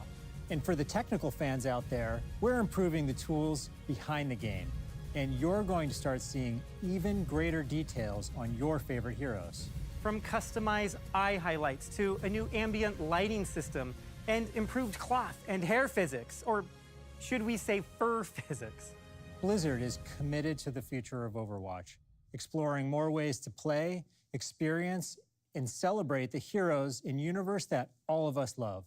So be on the lookout for more updates in the coming months. We are thrilled for you all to experience the Reign of Talon and play both sides when Season 1 launches on February 10th. And of course, jump into the Onron Hero Trial starting tomorrow. Thank you for being part of this journey and joining us for the 2026 Overwatch Spotlight.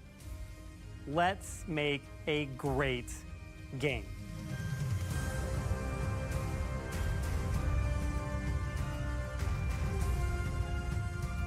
What are we looking at?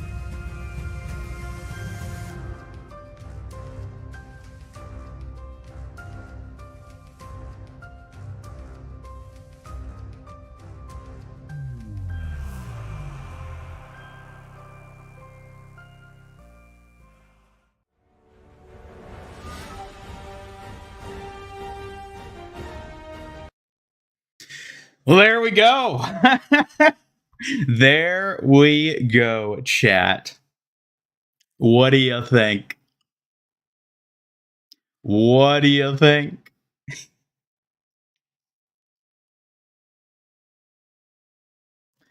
Yeah, that is impressive. That is impressive. See, Astro, thanks for tuning in. Truly a mixed bag. Mixed? What about this was mixed?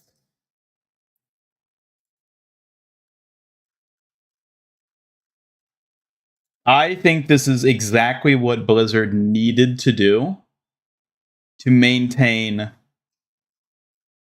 relevancy for Overwatch. This is probably the smartest and best play they could have done for the game.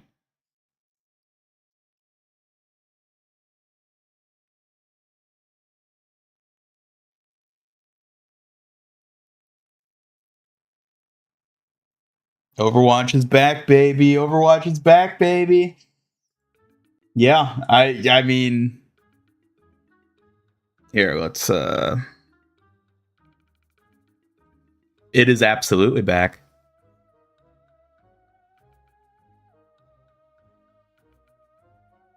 How is it a 0 out of 10? They're adding 5 new heroes. Yeah, I don't know how I feel about the new menu. I think it's gonna take actually like using it in game to see how I feel about it. It does look very reminiscent of like modern live service game, the menus they were showing. Here, I'll move myself back down here. They had it like...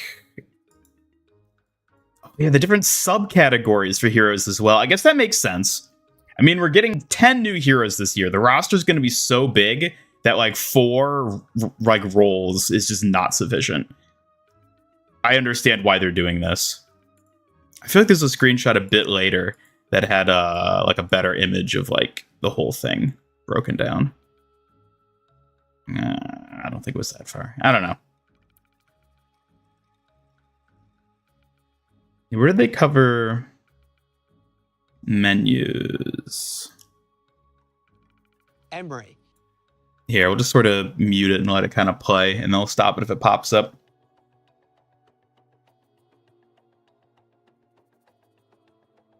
Hello Kitty skin for Jetpack Cat. I mean, unless there's ones... I don't think there is, because I think it's probably just the Hello Kitty skins they showed off, which were for the usual suspects plus Lucio. Who's Jetpack Cat? Oh, you're a newcomer. That's how you know you're a newcomer, when you're when you don't know who Jetpack Cat is.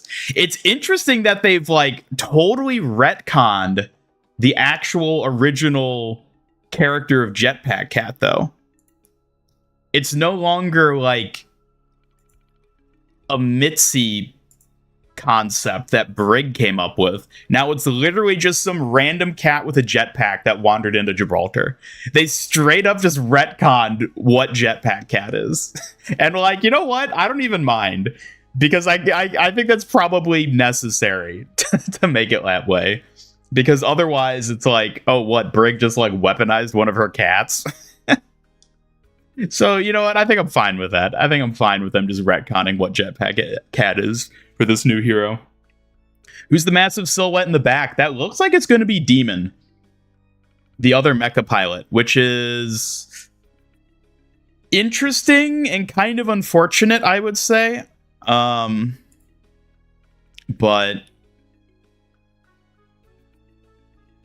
I don't know. We'll talk more about Demon in a bit.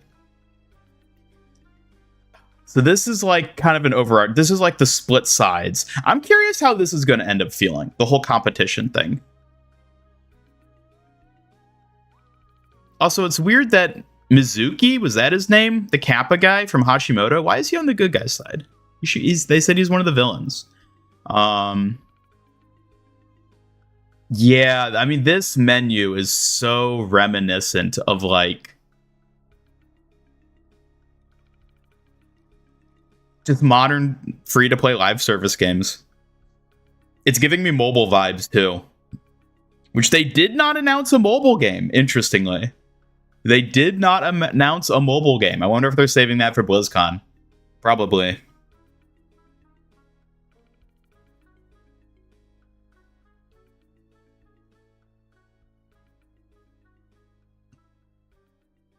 Mizuki double agent? Possibly. I mean, he's Hashimoto, so I'm curious what they're going to do with that. Also, nice. We're getting an actual Hashimoto character. I like that.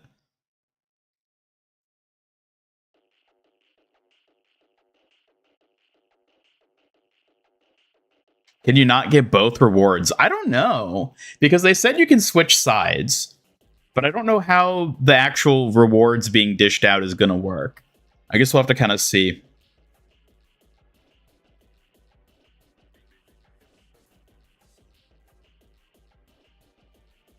Because it already seems to be kind of how some of the event, like little passes, kind of have worked. But this time there's just like 2 of them that are like, oh, that Brig skin. That Brig skin. I saw that during the thing and I was like, oh, Brig with a hat. Brig with a hat. Oh, man. So I don't think that's a reward of the conquest thing. I'm assuming that's just like a skin that'll be available somewhere.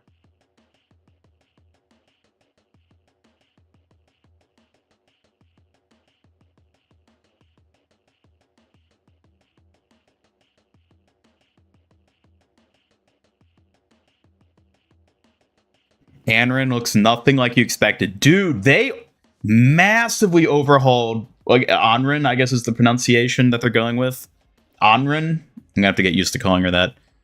They massively overhauled her design. They literally Kiriko-fied her. Like, they just turned her into Kiriko.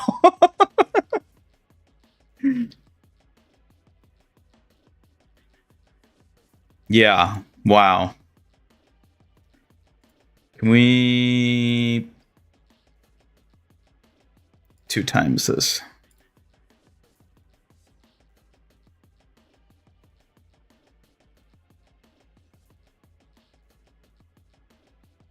Yeah, there she is.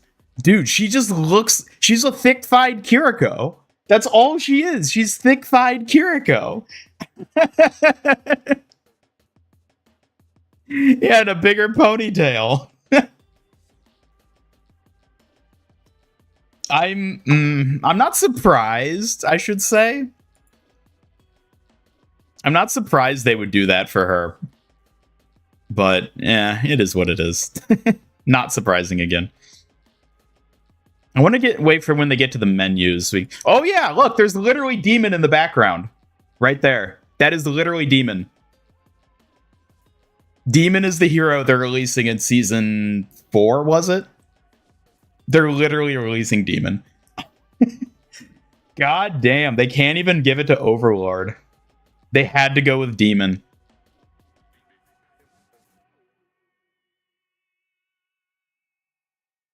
Yeah, who did they say were getting the other mythics? So there's Mercy and May are getting ones. And Juno's getting the weapon. And then they said there are weapons for Genji, Hanzo, and Sojourn? And then what were the other skins they said for mythics? I guess we can get to that part and listen to it again. Oh, was that a new, is that an Orisa skin back there? We're gonna have to, like, go frame by frame through all of these. It's like a Tiger Orisa skin. I wonder when we're gonna get that.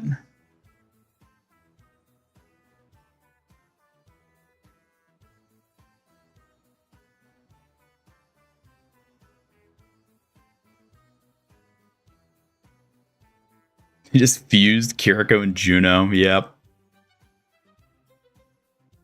Oh, there's Astro's Voidwalker Sigma. There it is. I'm assuming this is going to be an actual skin coming out. Otherwise, I don't think they would have shown it. Same with the Venture one. Oh my god. You're telling me we could have had... We could have had Talon Heavy Malga and instead we get this? Eesh. Eesh.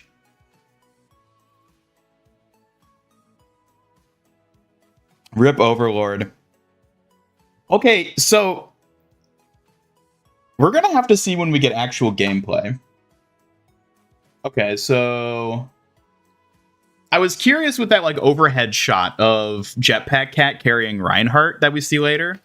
I was curious if that meant we were going to get like a third person POV of Jetpack Cat when playing as her. But it seems like that's not the case. It's going to be a first person character still.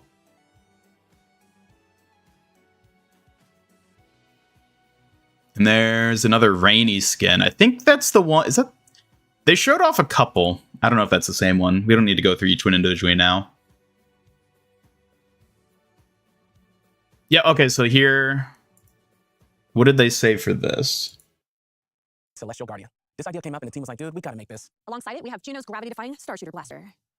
And mid-season, May will let you hop online for our first Mythic Hero skin. Over the next few seasons, I like how they new specify Mythic her Hero first. skins will be released for Soldier 76, Ilari, and Mauga, to name a few. While Mythic... Okay. Soldier 76, Ilari, and Mauga. Interesting. Interesting. I wonder when Kiriko's going to get another one. Dude, I told you all they were going to do repeat mythics. I told you we would see Mercy or Kiriko get a second mythic sometime this year. And what are we getting ASAP? A new Mercy mythic. I do like the Juno weapon.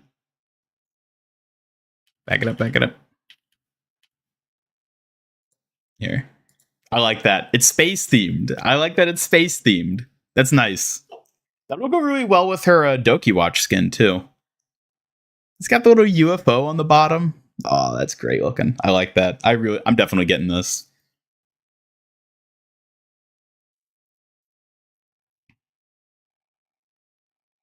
Sad about Sanjay, but Jetpack Cat brings you happiness. Jetpack Cat is gonna be really something.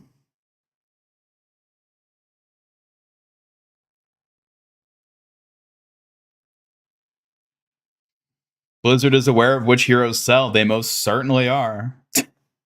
They most certainly are.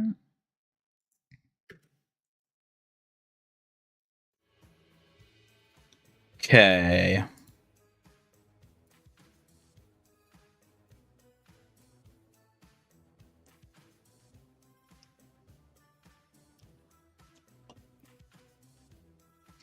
Bet Overlord became Jetpack Cat. Oh, that's what I was thinking too. I was like, this feels like this is like partially derived from a potential Overlord concept. I wonder if that was like part of the development process. How many skins will Jetpack Cat get? I don't know. I'm very curious to see how they kind of handle her character.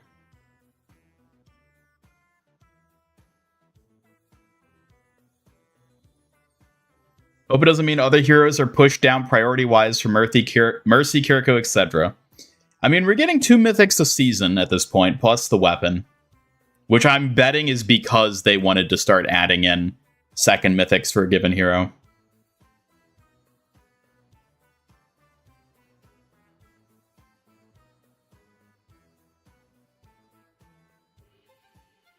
Yes, Jetpack Cat is a good guy. Okay, so here's a good look at... Okay, so these aren't organized into their sub-roles. This is just the overall. And I'm going to assume there aren't any, like, Easter eggs hidden in here.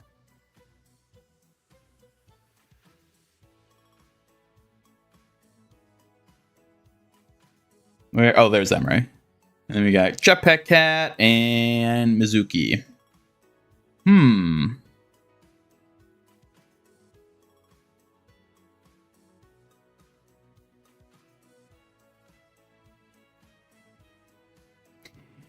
Yeah, I am very fascinated to see what, like, the general, like, gaming sphere, how they respond to this.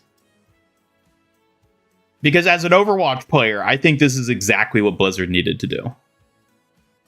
Like, this is exactly what they needed to do to refresh the game. And, like, this is a soft relaunch. That's what this is. They're not calling it that. But this is a soft relaunch of Overwatch 2. that they're now changing the branding to just Overwatch, with each year having a subtitle, this year's being Reign of Talon. And then each one is going to have the 6 seasons. They're imitating Fortnite in that regard, where it's like a chapter every year. Yeah, they're literally doing what Fortnite does, with them being like chapters per year.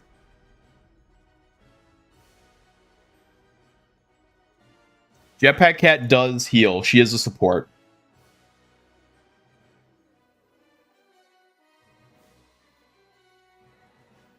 Oh man, I'm kind of disappointed that they didn't kick off the Onrun playtest today. That would have been cool to be able to jump right into it. Okay, let's go back to... Ooh. Okay, so here's another... Yeah, I mean, it's still kind of reminiscent of the way menus are set up now. It just feels like it's been, like, mobile gamified. God, especially with that big play button in the top middle, this straight up looks like a mobile game.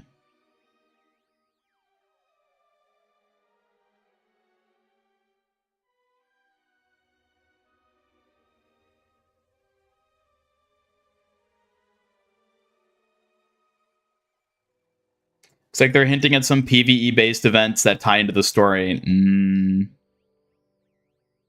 No, I think that's the thing. They specifically did not mention PvE at all during this. We're not getting PvE. Not this year, at least. Maybe next year they try to revisit it, but we are not getting PvE at all this year. There's no way. They would have mentioned it if it was something coming. It would have been too big of a marketing move not to announce it if it was coming.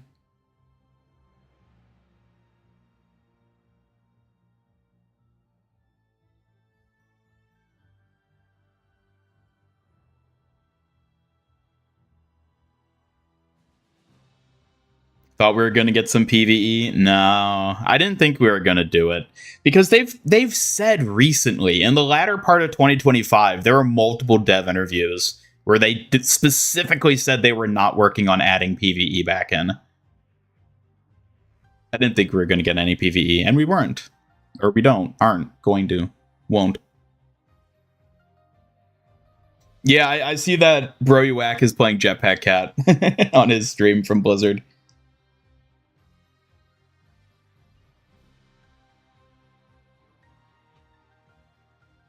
You know who some of the blacked out heroes are? The one in Season 4 is Demon, the mecha pilot, the other mecha squad hero.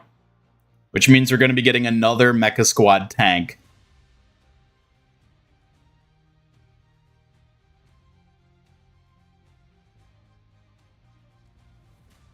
They don't really care about Stadium now. I'm glad. Like, I know people like Stadium, but like, I am so glad that this year isn't just a bunch of Stadium stuff. Okay, so this is... So you have like a group up thing here. You have all the different modes. And then it shows you... It shows you a hero. That's literally what Rivals does, isn't it? You have like a hero that's on like the main play screen when you're selecting a mode. So is that saying that you can select a hero, or is this like you prefer a hero before you even go into playing?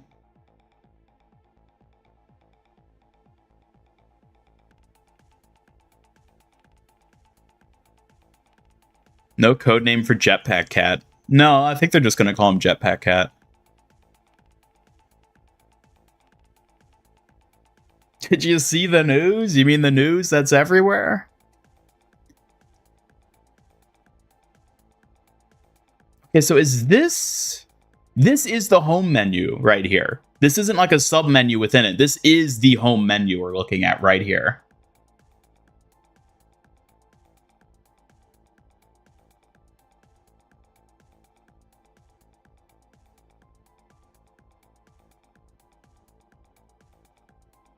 Looks like we got a new Emre story coming up too. Although it is a placeholder, so I guess we don't know. Same with Kawaii. I mean, Kawaii is obviously the Hello Kitty collab. Emre is presumably some other story thing coming up. And then that's like all the comp stuff.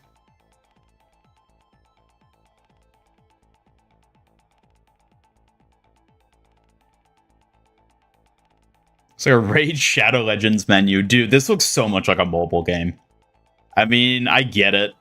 There's a reason that games have these sorts of designs for their menus, but it definitely looks like a mobile game. Cinematic was awesome. I think it was alright. It's too much talking, not enough action.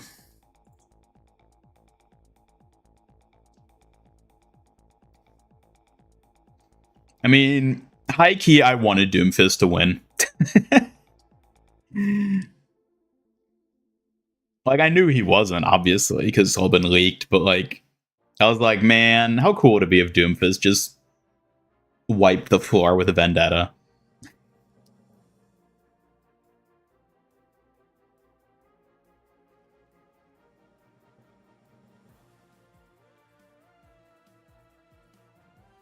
They Mace Windu'd Doomfist. Yes, they did. They totally Mace Windu'd him.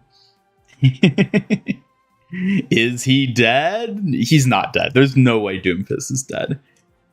That's like the most classic, he's dead, wait, not actually, type way of killing a character. There's no way Doomfist is dead. He's going to come back. He's going to come back as a character in a future, like, chapter.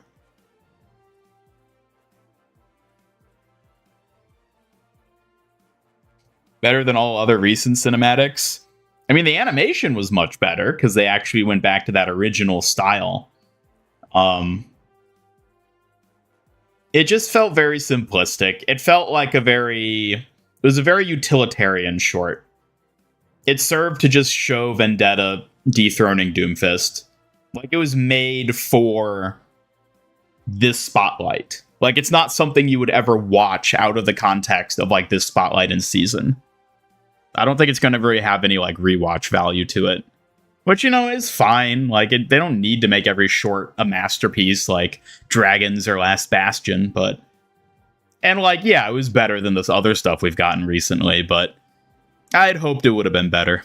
But I didn't really expect it either way, so... Doomfist will remain playable? Yes, of course. He's definitely going to remain playable. For sure. They're not just going to delete him as a hero. Who would win? Man with legendary gauntlet who'd been fighting his whole life and took many Overwatch agents to arrest versus woman who is angry. Yeah, it did kind of come down to just like Vendetta was angrier, so she won. Which is not a super exciting way for a character to win a fight. It was what I expected it to be, is basically the thing. It was fine. It was fine.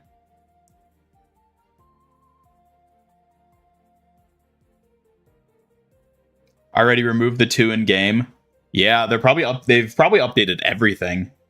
I wonder how long it's going to take for like Twitch and everything else to update the categories to just being Overwatch. Making so many videos this week. But that's the thing. It's like this is like the weird part of like one of these presentations where it's like, what do I even make a video on? Because like everybody's already seen everything by nature of like the spotlight happening. Not to mention this is such a big like event that like I'm competing with everyone, not just other Overwatch creators. Gaming creators across the board are going to be covering this. I'll definitely do at least a video giving my thoughts and kind of like breaking down the big things. Maybe even going more in depth with some of the like Easter eggs, like the demon artwork we saw in the back of that one shot. But like video wise, there's not like a ton to do at this point because, well, I mean, this is like everything. Here, I'm going to see what Blizzard has been posting on their official socials to see if there's any other interesting things that have been coming out.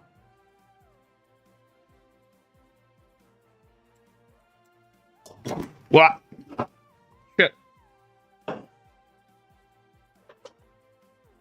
That was a close one. I almost spilled on my keyboard.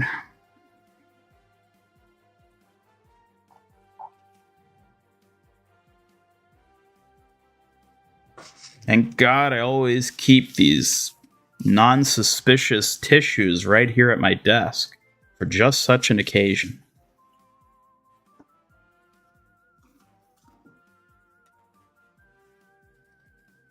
All right. Yes, let me check what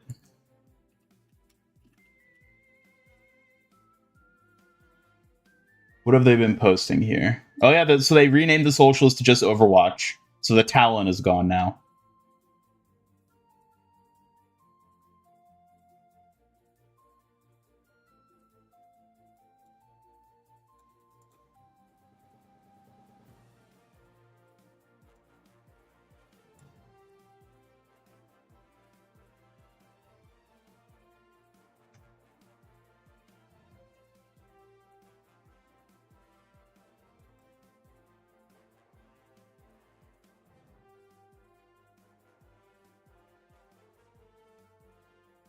The sub roles thing is going to be interesting. I wonder if that's actually going to have like a tangible impact.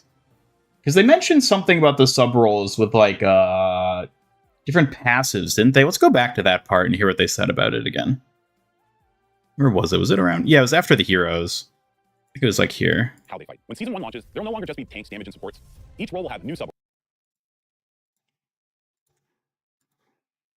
all of which will have unique new passives tailored directly to the skill set and combat style they bring to Overwatch. Okay, so there are unique passives.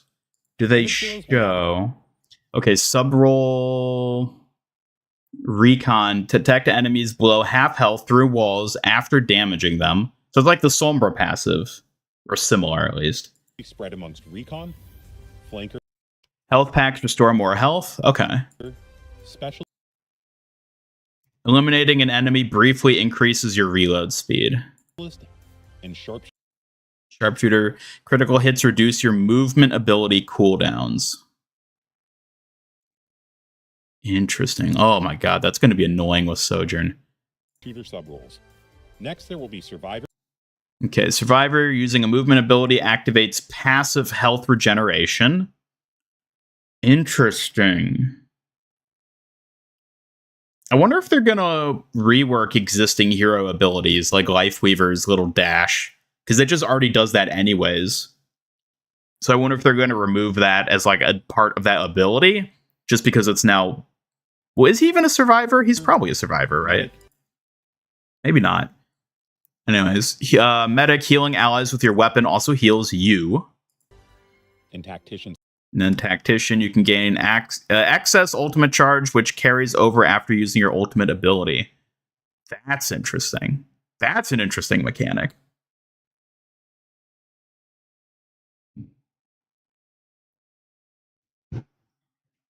Supports. Lastly, do you prefer to be a stalwart tank? Stalwart reduces knockbacks and slows received. Maybe a bruiser instead that charges. Reduces critical damage received, while at critical health, gain movement speed. Interesting. Okay. In the battle. Or are you more of an initiator? Staying airborne lightly heals you. That is a really interesting one. Okay. Attacking the backline. Because sub roles may change. Let's go back to where he showed.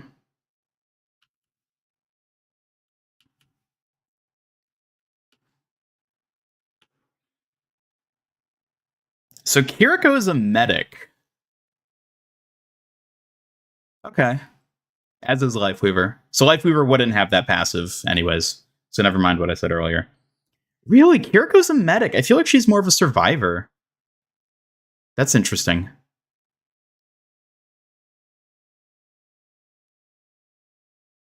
Huh.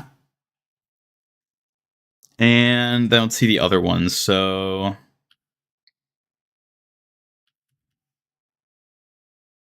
So for the damage...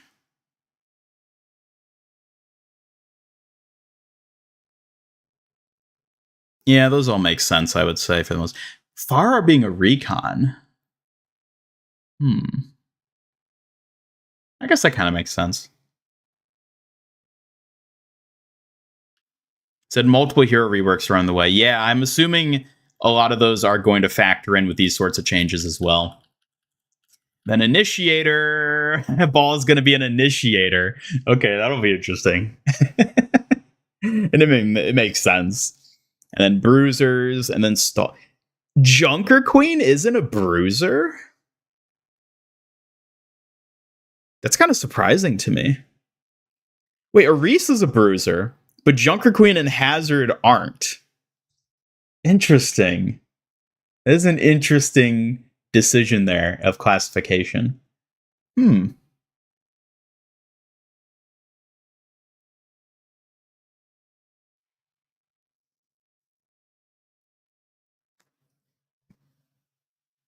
Speculative content is what you're best at. Yeah, that's in terms of like videos and stuff, that's always been more so my niche than like stuff that's come out. I'll still do a video talking about stuff because there's obviously a ton to talk about, but like I've always been more so someone who focuses on like predictive and speculative type content. So like I'm not too worried right now about being the first person to put a video out talking about this because A, major news outlets have already done that. There's no way to compete with those because they get early access to stuff. And then other creators are at Blizzard, so they have like premier access as well. Where it's like, I just can't compete with that stuff. It's just impossible.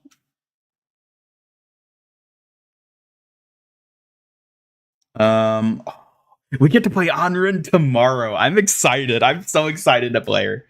I'm glad Thursdays are stream days for me because I'll start a bit earlier than I normally start streaming because I'm assuming it's going to be patch hour that she becomes playable.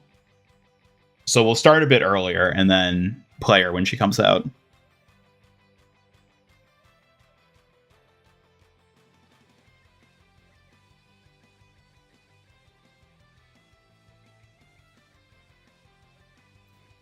So I'm curious. Oh, hold on a second. There's still some spill I forgot to clean up. Okay. I'm curious. So they set up that the chapter, if you will, because I don't know what else we're going to call it at this point. I don't think they gave a term for what we call like a yearly story arc. Maybe just an arc. Maybe that's what we'll call it. This arc is about Talon being taken over by Vendetta and attacking Gibraltar in Overwatch. Which is funny because it's literally what was leaked. It was literally what got leaked. Like, it was not even changed at all. Which I guess makes sense. Yeah, we already saw Demon. We saw Demon in the background of that one shot. Here, we can keep playing this too. But again, what are we actually going to get story-wise? Yes, there is an in-game event. Not like a gameplay event, even though there is technically with the Conquest thing. But like, an event in the Overwatch universe is happening with Talon. But like, story-wise, what does that mean? Are we going to get more short stories? That was another thing that didn't get announced. No TV show. They didn't say anything about a TV show or a movie, which doesn't surprise me. That doesn't surprise me. Nothing about Fortnite. No Fortnite stuff got announced, which again doesn't surprise me.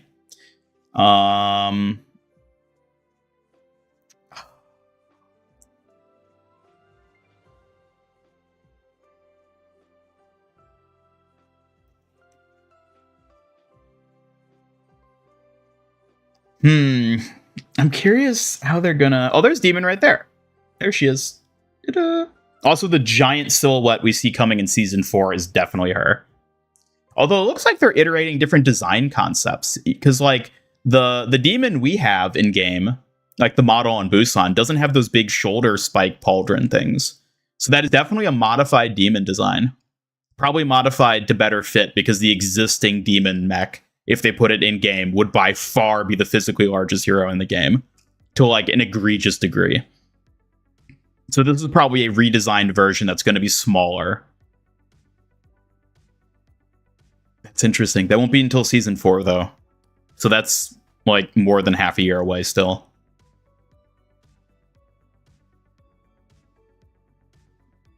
Fortnite stuff is already confirmed for Season 2 of Fortnite. Did Fortnite announce something about it? Ooh, let me check what's going on with that. Because maybe Fortnite announced their own thing alongside it.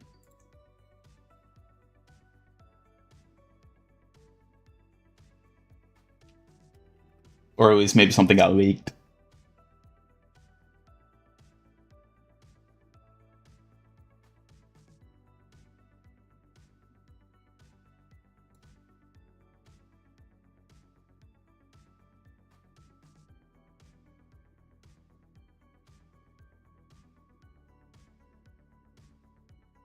Yeah, nothing officially from Fortnite. Although I guess they announced the new Demon Hunter skins coming out.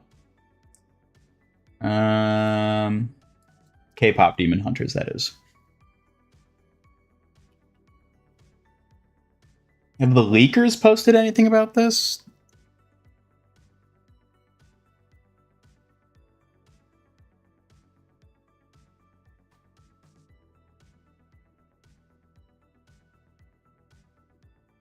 Nah, it doesn't look like any new info's really come out. It's still just the speculative leaks. Based on whatever it is they're basing it on, which I don't know what that is. Something behind the scenes that isn't public knowledge accessible. But either way.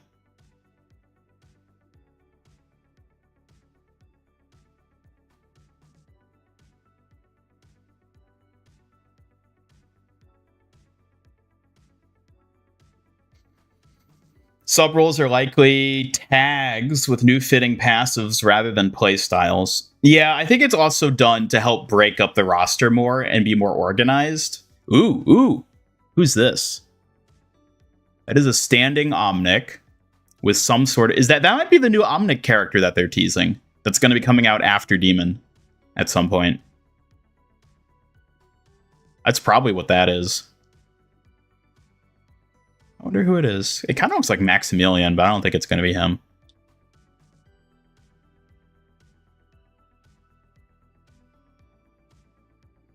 All the comments are Doomfist is throwing for the cinematic.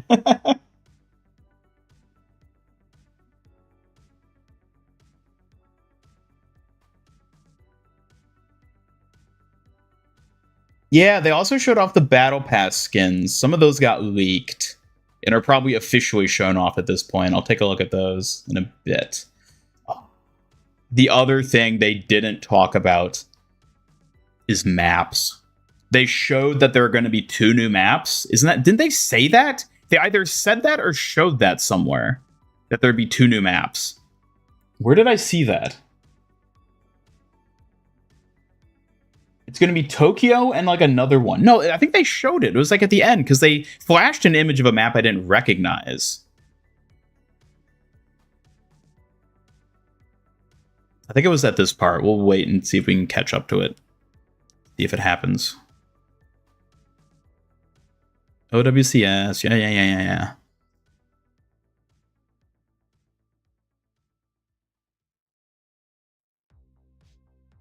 We talk about the 2 getting axed. Engine updates.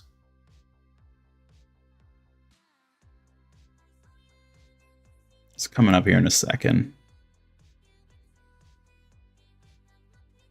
The roster. So there are the shadow ones. So we get Demons, the big one in the back. We don't know who most of these are. The one on the right looks like Cammy with a pet robo bird. This one looks like Doki Watch Diva. I don't know what this is. This is like Widowmaker 2.0. And then we have Omnic Noir.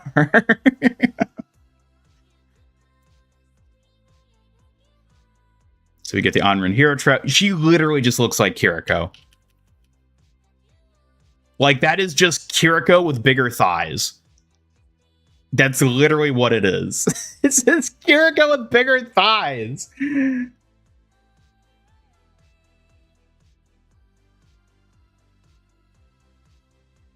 I don't know. We'll play her tomorrow. It'll be fun either way. Can't be Max, wrong colors. Well, that was a skin we were looking at back there, I'm pretty sure. I don't think that was the hero concept for them. Because as we just saw, that Omnic character has a hat in their base design. And they didn't have a hat in that image, which means they were probably a concept for a skin rather than the actual hero. He also has a cane. I just noticed that. He has a cane, too. They're going very noir with this guy. I'm interested to see who he is. But he's far off. He's after Demon. So we get Anrin, who's going to be Kiriko 2.0. Did I miss it? Or is it after this happens? Spotlight. Thanks for watching.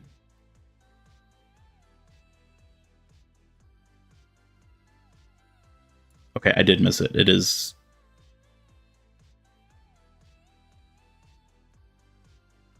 Okay, must have been during this part.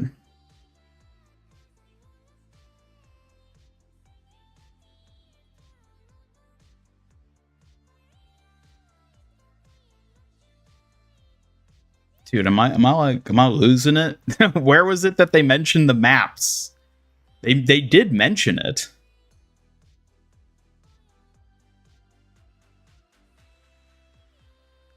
Because they showed Tokyo, and they showed another map I didn't recognize. Maybe it was earlier. Because, yeah, now they're talking about Switch 2 again. No, it must have been earlier.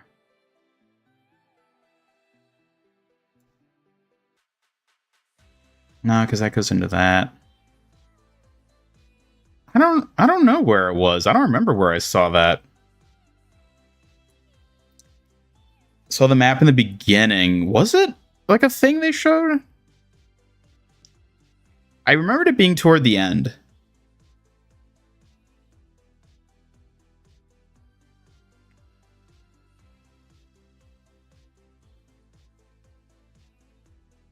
Okay, so they did... Okay, maybe that is what it was. Yes, okay, you're right, you're right. Is this it, or did I skip past it? I skipped past it. 2 new core maps. I mean, that's more than we got last year, I guess. More than we got last year. And it's the same concept artwork of Tokyo, too. Okay, this is the other one. What the... This... It's like a big dam. It's a dam with a... It's not a null sector titan.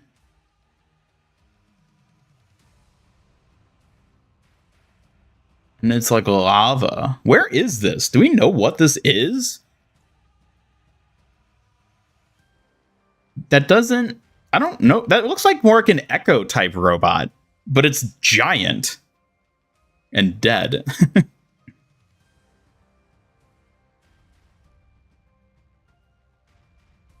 Chances of Mama Hong coming out? She's not going to come out. She's not.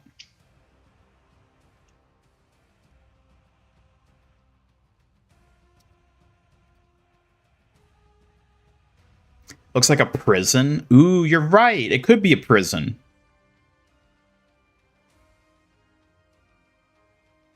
Yeah, the floodlights definitely give a prison vibe. It probably is a prison. Also, they didn't announce any new game modes.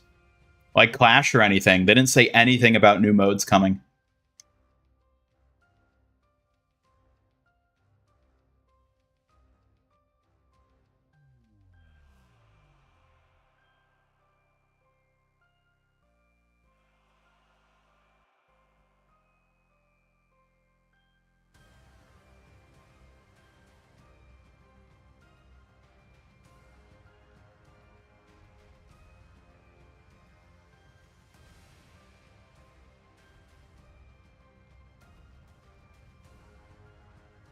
Reminds me of the old Russia map. Yeah, was that Iron Star? Was that what that was called? I mean, that ultimately turned into Volskaya. But this does have similar vibes to it. The lava is interesting. Is it like in a volcano? Like a volcano prison? That feels a bit much. Like Samoa having a geothermal power plant in a volcano, that makes sense for like a sci-fi world. But like... a volcano prison? I don't know. I'm not sure what to make of this. We'll see what it is. This could be very early concept, too, because this is a map that I don't think they even announced the name of. But it's definitely not the Atlantic Arcology. And they did say that the Japan Night is what they're naming the Tokyo map, it looks like. That's coming out in Season 3. So that's 3 seasons from now.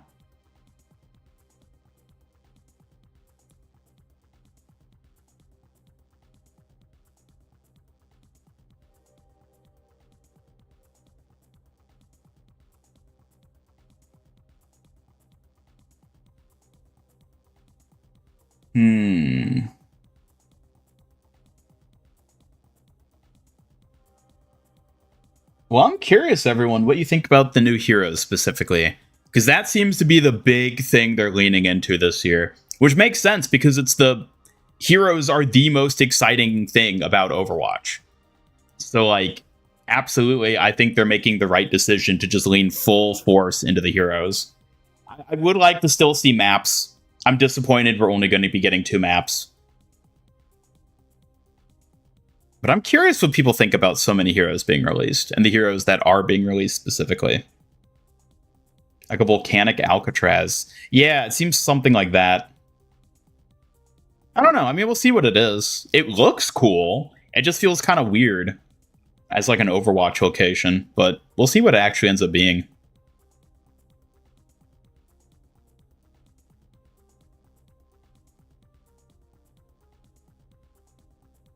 Been wanting Demon for years. That's just because you love Diva, and Demon is like other Diva. I'm curious what they do with her, how they're going to handle the mech. I doubt she's going to have an ejection mechanic because, like, I just do not think Blizzard would burden themselves with dealing with another hero with an ejection mechanic. So I don't know. Oh, what if they did something where it's like the mech itself was the character? Like an AI took over her mech and Demon wasn't even piloting it. She was just like there as like a, I don't know, like a character tied to it. That could be interesting. If the mech, a sentient mech. Now that would actually make me excited if they ended up doing that.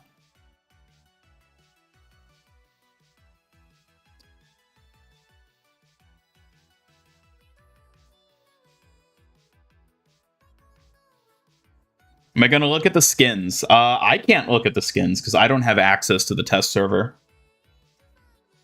So we're going to have to wait and see if other people end up showing this off. Here, let me see. Let me see what all has been shown off by other people so far.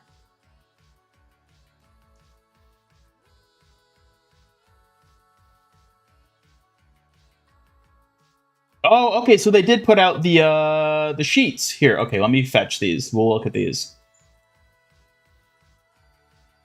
I wasn't sure if they're going to have these out yet, but I guess it makes sense that they did.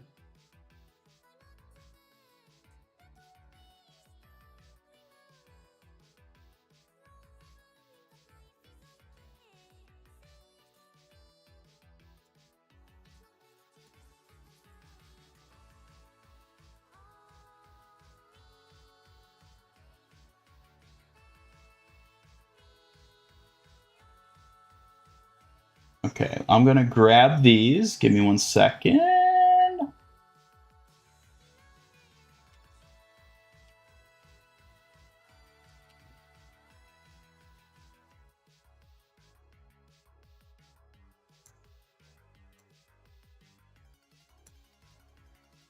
Okay. So we don't need to have this right now. We can take a look-see.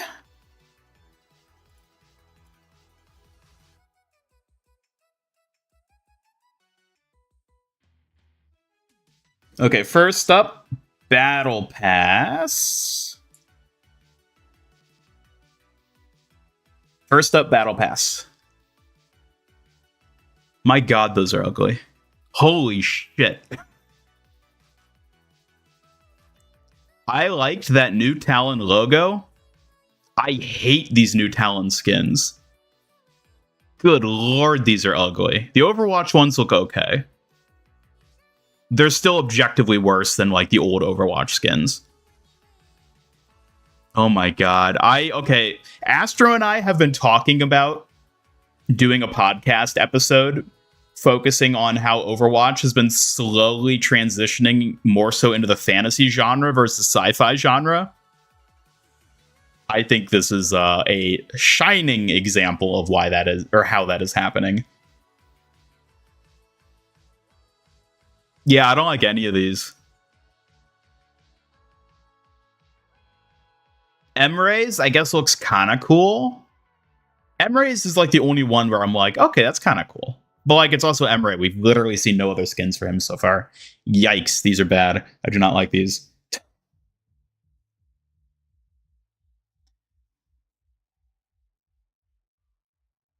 Not a fan. Not a fan. Let's look at the shop skins though.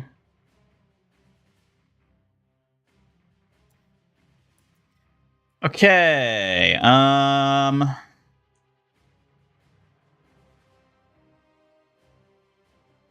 So these are like all Valentine themed. Onrin's skin looks good. Ooh, I kind of like what they do with the hearts. The hearts for Domino in the back. Where her arms have like split hearts on the sides. That's kind of fun. Kiriko is literally just Cupid. Hazard looks nice. Soldier's skin is it's like a valiant, handsome knight. I kind of like that, actually. Juno's Cupid as well. And I guess that's Mizuki in the middle there with the giant hat.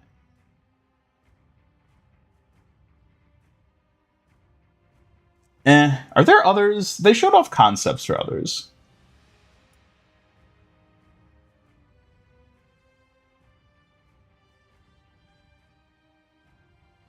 There's rainy day skins they showed off concepts for. Because they showed those in the spotlight as well. I don't know if those are going to be this season, though, if they're just concepts. Well, it lists them here on the website as Season 1, so they'll probably be in, like, the latter half of Season 1.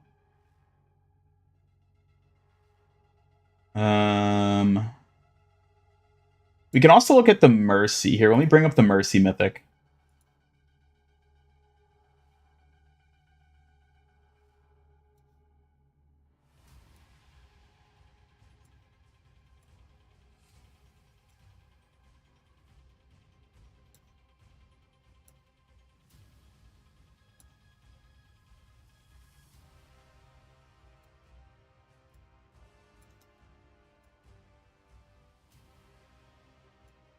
Okay.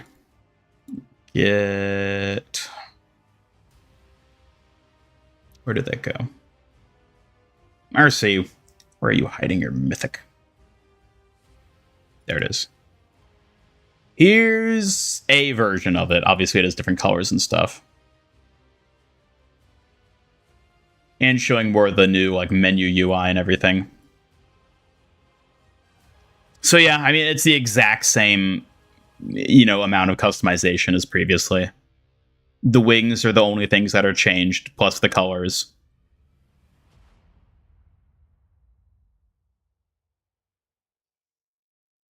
I mean, I don't play Mercy, so like this isn't exciting for me one way or the other.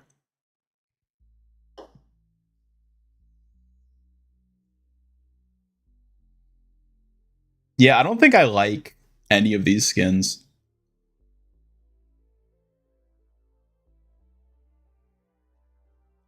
I don't care for this mythic. Take a look at the May mythic as well. Let me get that.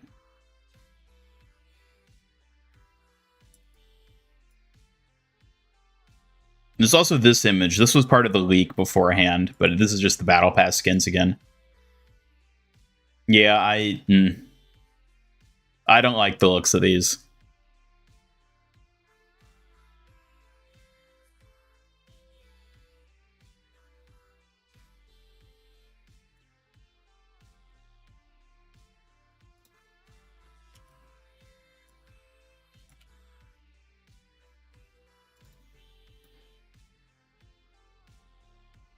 Okay, look at this. This is the concept. Well, this is big. concept for the May one, which is going to be coming out halfway through the season. This is going to be like the mid-season release, I'm assuming. It's fine. I like it more than the Mercy one. It's more interesting. It's like a... I don't know, this feels like casual wear? It feels like cutesy casual wear. I like it, it's fine.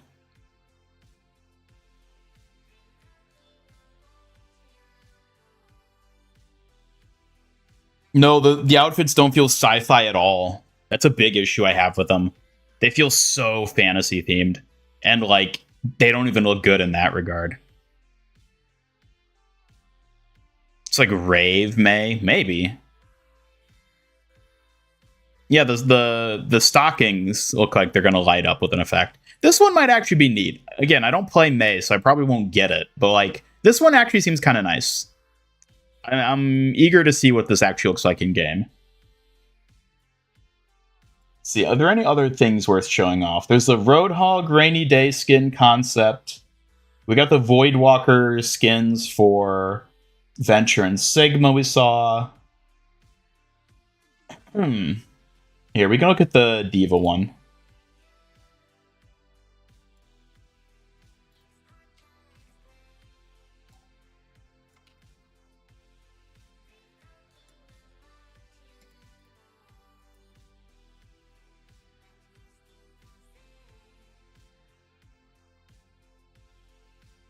Where did that go? There it is.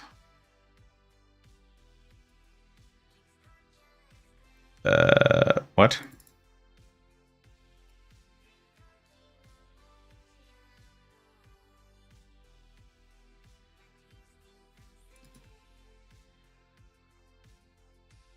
Okay. That was so small. Hold up a second. Why is this not working?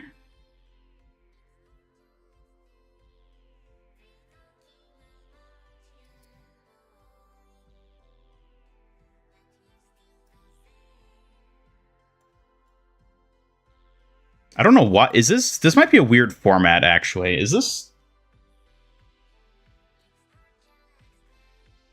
I don't know why this one isn't working.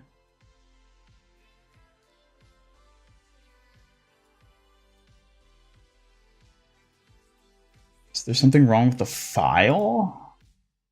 I don't know. I don't know why this isn't working. This is being weird. OBS is just like not wanting to open this file. Whatever. Any other ones note?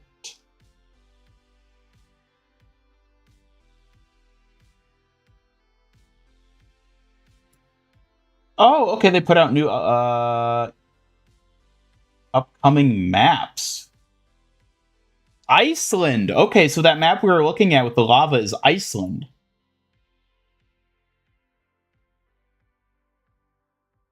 And also there's this one, an updated Gibraltar, which I'm assuming is going to be like an actual thing that happens in game. That they're going to make it look like this. There we go. This one works. Yeah, this is after the Talon raid. Yep. I'm betting they're going to update Gibraltar to make it look like this.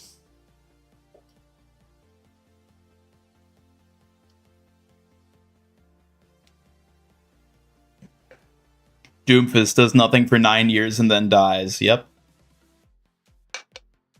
Most content you ever see in a short amount of time. Don't hit anything they have shown in the spotlight. You'll have to see how the new menu feels for yourself. I mean, it's exactly what I said. This is the biggest Overwatch, the biggest single content update in Overwatch history.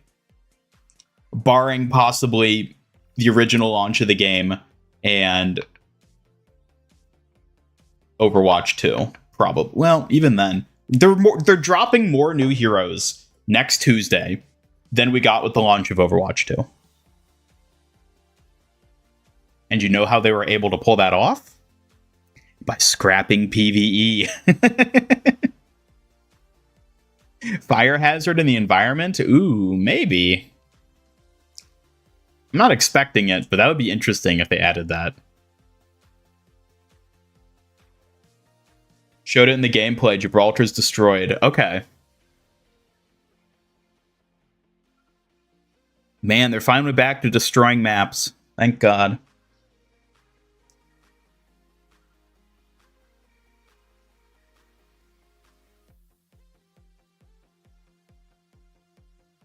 Yeah, we can take a look at the roadmap again now that it's officially been posted. It isn't just the leaked version.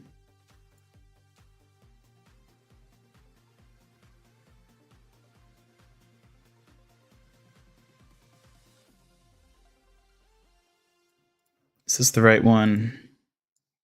Yeah, I think this is the higher res one. Yeah.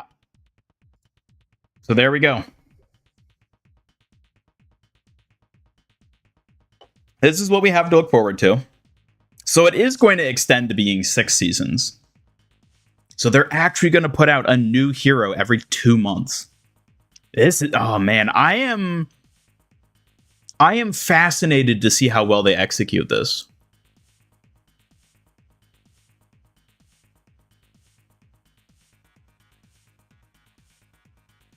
They are gunning hard with this one. Have hope for PvE someday. It's not going to happen. This is literally only possible, what we see right here, because they abandoned PvE.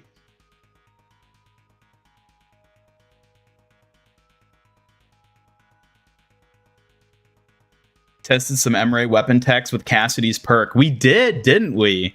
The, like, ADS perk. Yeah. The final tank hero there, that's going to be Demon.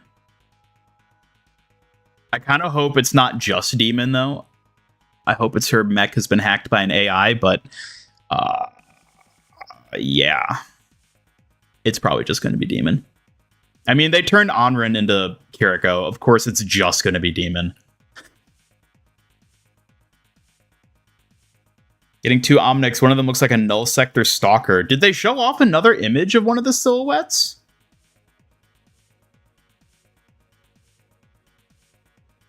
See, where was that image with the silhouettes? It's possible that's an Omnic. It does have a weird sort of hair thing. That's even hair.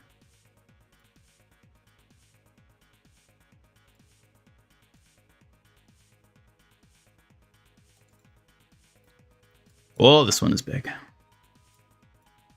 Yeah, the one on the left, the silhouette on the left, I could see that being an Omnic. It does kind of have that stalker type vibe to it.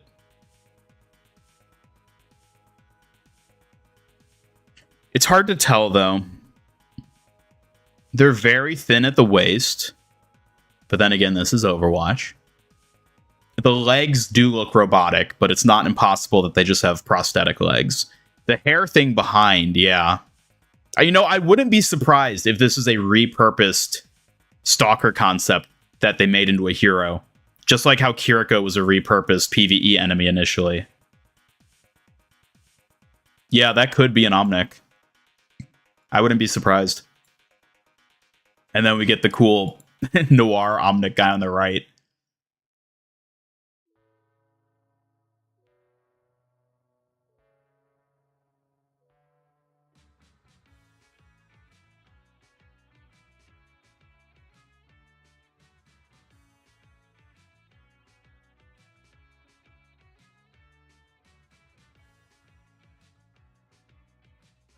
Yeah, he has like a walking stick cane.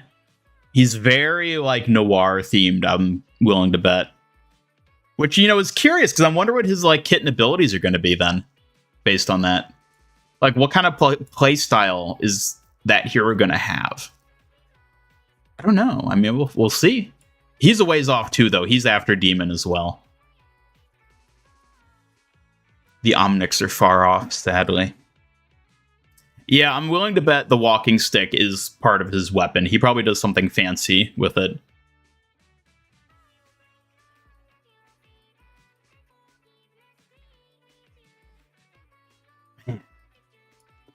Yeah, I will say, there was the leak an hour beforehand, but outside of that, I am shocked that more of this didn't leak earlier.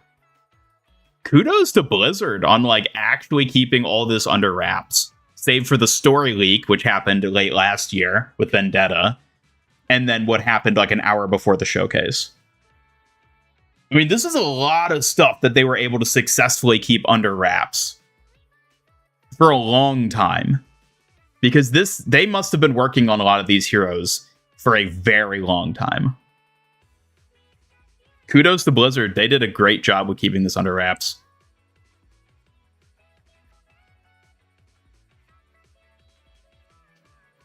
Next to Mizuki, probably another Japanese hero, friend of Kiriko. It could be. It kind of looks like they have Oni horns. Man. They're really going hard with the Asian theming of everything. They're really piling in on it. Like, again, I'm not surprised. But, like, yeah.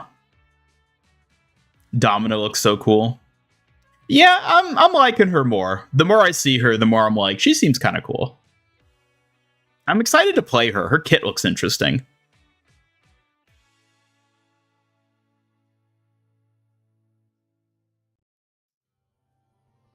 They did make her look younger, though. I was disappointed. I wanted them to actually just make her, like, blatantly in her 50s, if not 60s. I'm a little disappointed they didn't do that. But again, not surprised.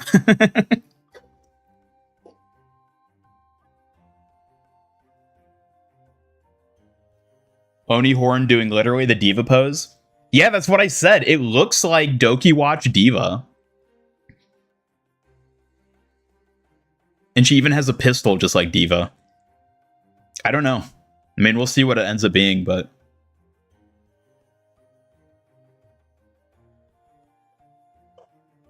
Wanted another older gal? Yeah, I was kind of excited for them to actually do something a little different like that, but it doesn't surprise me. It doesn't surprise me that they're playing it safer. You know, kind of. She's still a MILF. She is still a MILF, yes. But they weren't brave enough to give us another Ana, is the thing. Diva 2? Well, that's Diva 2 in the back. Demon is literally Diva 2.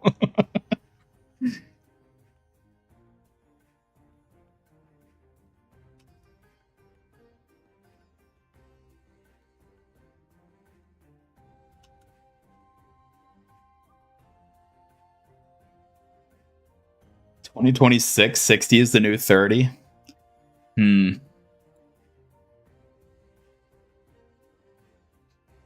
Like that she doesn't have an amputee thing, but has 2 robot hands. Yeah, the robot hands are kind of cool. I wasn't sure how I was going to feel about them at first, but I kind of like how they're designed. It is a little... The way she levitates feels kind of odd. It feels a little too reminiscent of Sigma to me. I'll have to see her more in-game, though.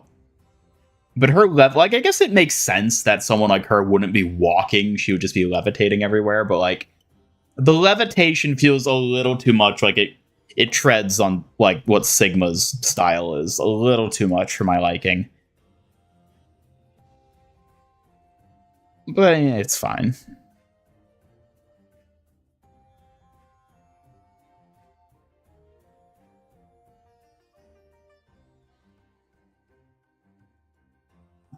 Wonder if they're going to open up Demon's bedroom and Mecha Base. I don't know.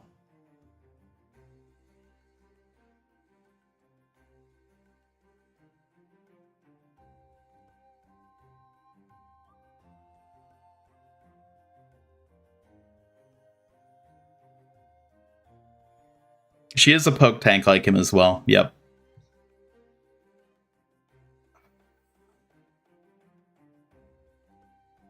God, this is going to be so interesting. This is going to be so interesting. I am fascinated to see how people respond to this overall outside the Overwatch sphere. Because here's the thing. I'm willing to bet this is make or break for Overwatch. I think this was a deliberate make or break effort by Blizzard to justify to Microsoft that they are still a relevant franchise by doing a huge push with 5 new heroes and then a new hero every season afterward for a year. Because, like, this is an insane amount of content. And if it plays off, if it works, which hopefully it does, then, like, this is going to be amazing for Overwatch going forward. Like, this is probably the best thing that's happened. If it works out.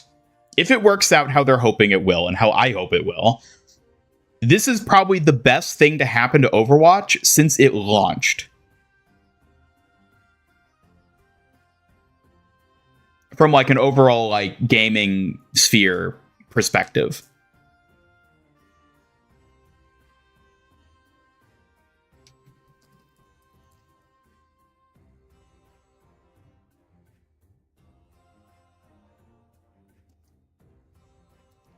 Because, like, the thing is, I'm thinking, like, for 2027, is their plan going into 2027 that they're going to continue to have 10 new heroes a year? That seems impossible. Even if they keep it at 6 new heroes, the 5 new is like a one-time thing they're doing now, and then every year it's going to be a season every hero, or a hero every season, forever. That even feels like it's still pushing it. I'm wondering if their plan is to make 2026 as big as possible to try and reignite as much interest and goodwill in the game as possible. And, like, this is their push. Oh, man, I am so curious to see what they're going to end up doing.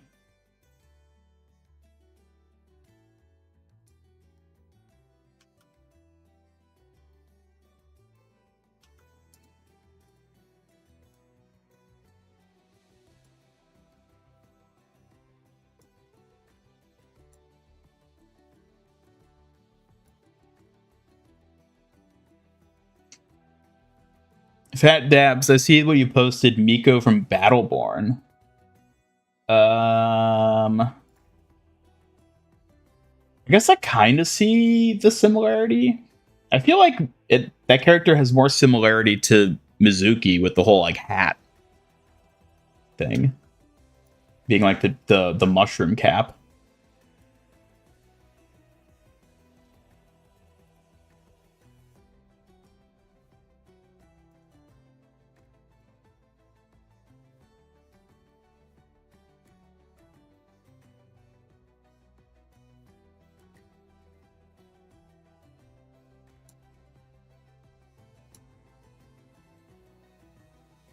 Huh. Well, there we go.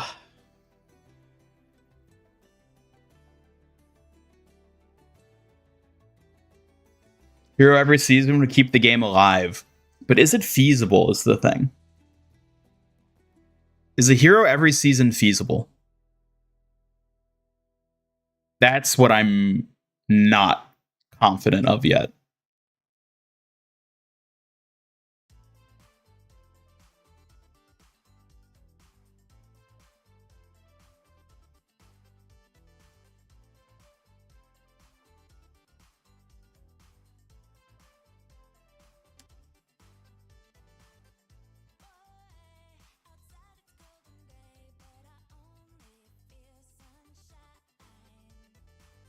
Loki thought the Kappa character would be more of a tank, beefier character, but a healer is cool. We could have had Shotgun Tanuki. I don't know. Mizuki, I guess, looks kind of interesting. Again, he feels this, like, fantasy guy. I don't know. We'll see when we play him. I like how Emre is just, like, soldier again. He's literally just soldier. But, like, a new version of Soldier. Has Team 4 expanded? That's a good question. I don't know how much they've potentially expanded.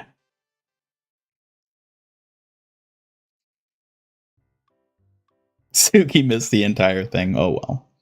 Well, now that Overwatch is actually popular again, we don't need Suki anymore. We can just talk about Overwatch.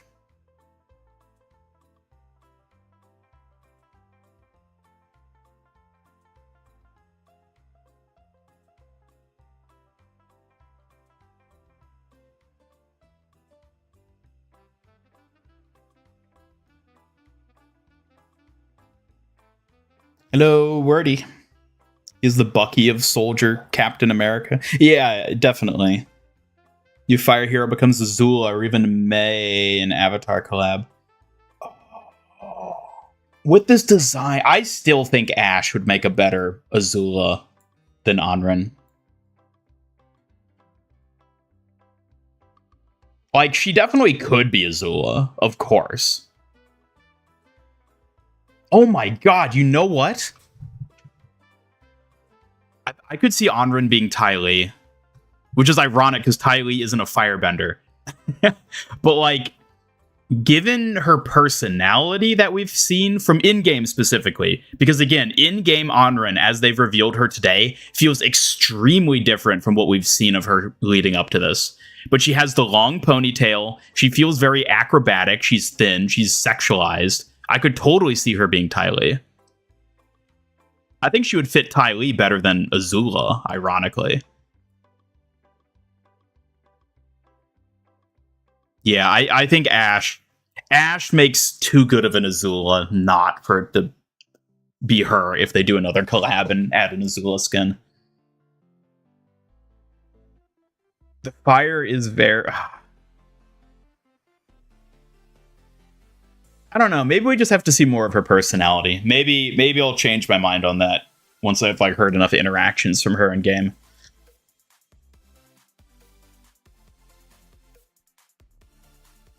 I could also see her being Korra, potentially. Because Korra is more of a firebender than anything, despite being a waterbender. Well, I mean, technically she's both, but you know. Ash as Azula just works too well. It like, personality-wise, they are such a match.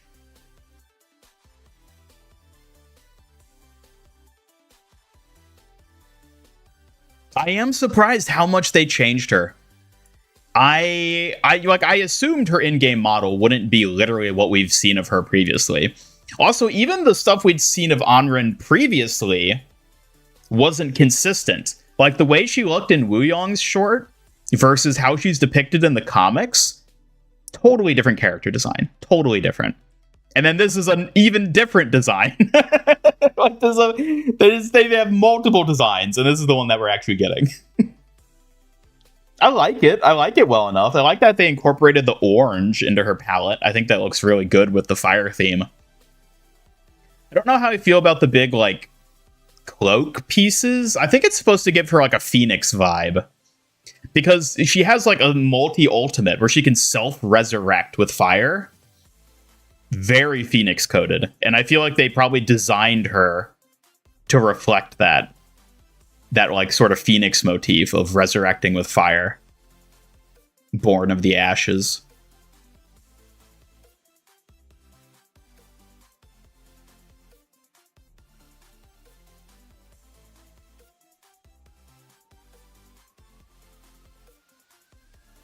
Juno will be terrified of a flying cat. Oh yes, she will. No Sigma in the cinematic. Yeah, I was wondering if they were going to sneak him in there. Like, it makes sense they didn't, because, like, it's not like he's a cognizant member of Talon. It would be weird to have him. Honestly, it was weird having Mauga on that lineup of holograms. Like, he's not that important in, like, the hierarchy of Talon. But not including Sigma, I think, was the correct choice, because it would make zero sense for him to be part of that meeting. Some of the new heroes do kind of look like OCs. I mean, yeah, they are OCs. They're original characters in Overwatch. So, like, sure. I don't think that's a bad vibe for them to have. Yeah, he's a prisoner to Talon. It'd be weird for him to be, like, on meetings talking about stuff.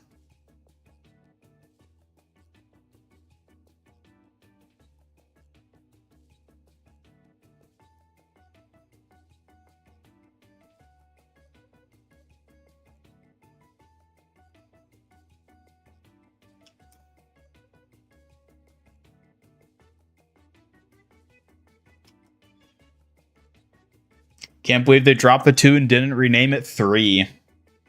No, they are...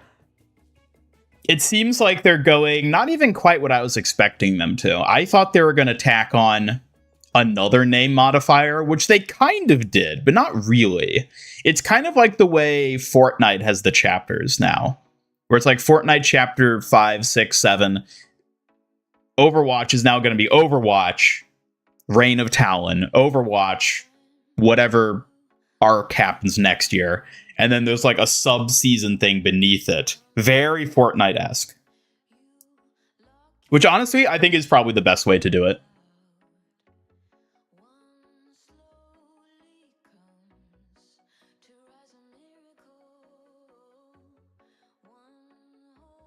It's a way of moving forward without literally just going back to being Overwatch 1.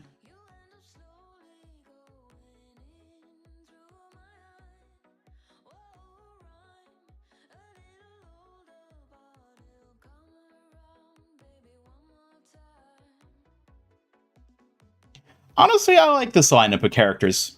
I think they did a good job with the variety. We get the fan service with Onrun. We get the, I guess, weirdo, different kind of fan service with Domina. We get the oddball with Jetpack Cat. We get the normal cool dude with Emre. And then Mizuki kind of fits in there somewhere too.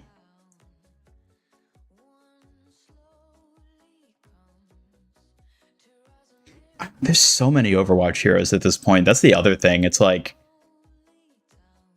what state is this game going to be in once they add these 10 new heroes?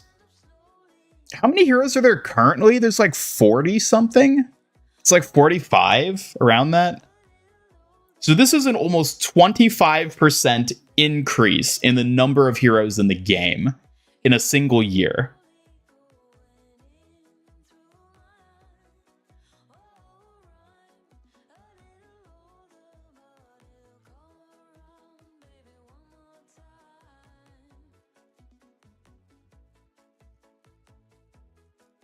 Wonder if every hero gets a trailer and story time. I mean, I'm sure they will. Especially with the types of trailers and story times they've been doing for the past 2 years worth of heroes. Those are incredibly cheap to make. Surely they're going to do them for every hero coming out. Are they going to do it for every new hero dropping this season, though? Probably not. Which actually, you know, that also makes sense why they had so many like teasers building up. Because not only is it a multi-hero release, but also it's going to be hard now over the next week to cram in like an origin story for all these people. Frankly, I don't think they're going to. I think heroes after season 1 are probably going to get stuff as part of their hype buildup. But I don't know if we're going to get an origin for all of these characters. Like especially Jetpack Cat, who seems deliberately designed to be like a what the hell is this thing type character. I feel like they might deliberately just leave that vague forever because that's just kind of the character it is.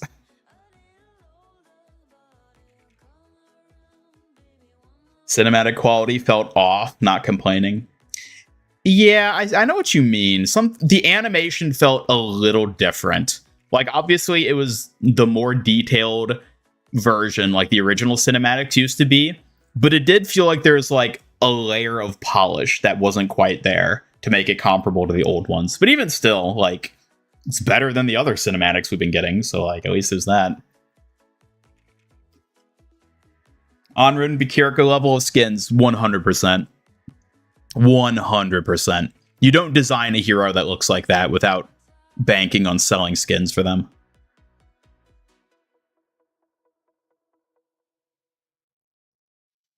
Does this mean the end of Kiriko skins, though?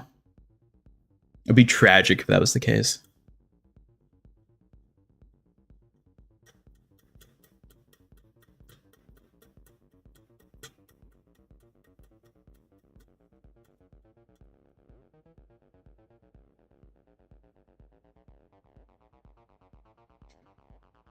Onrun doesn't give you the same nice feeling Kiriko, Juno, and Diva give you? Really? I mean, I feel like they made her way more cutesy and friendly as the in-game version.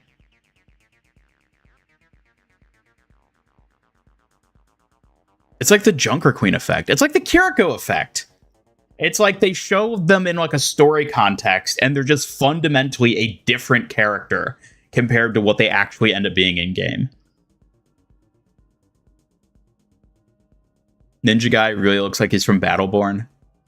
Yeah, I don't know. Like I see that, but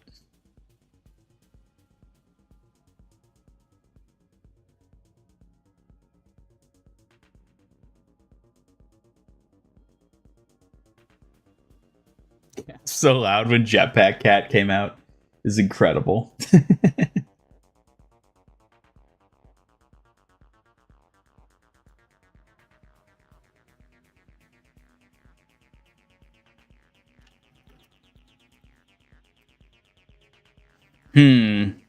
Well, what else do we want to look at here?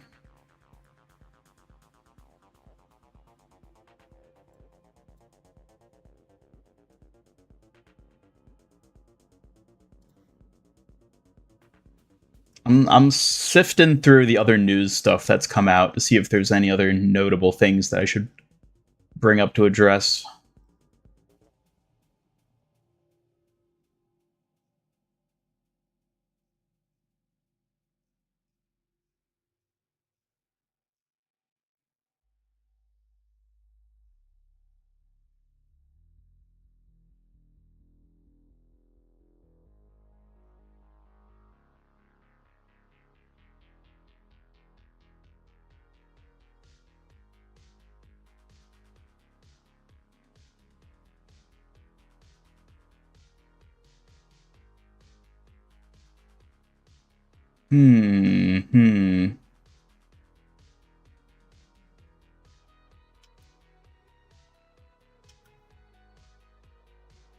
Chat, do you think this is it? Do you think Overwatch is finally back? Do you think they've done it? Do you think they've saved Overwatch?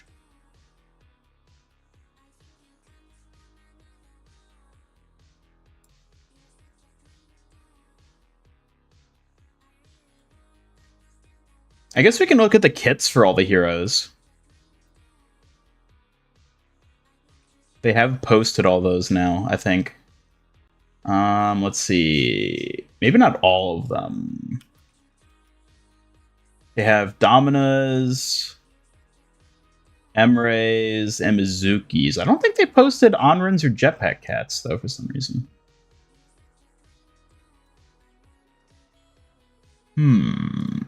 Here, let's... We can take a look at these. I want to look at Domina's, because I'm curious about her kit, to take a second look at it.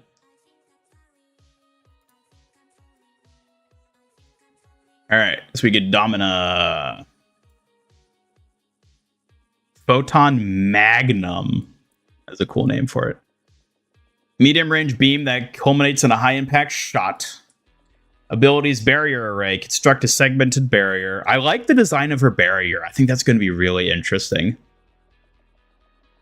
Push enemies back, stunning them if they hit a wall.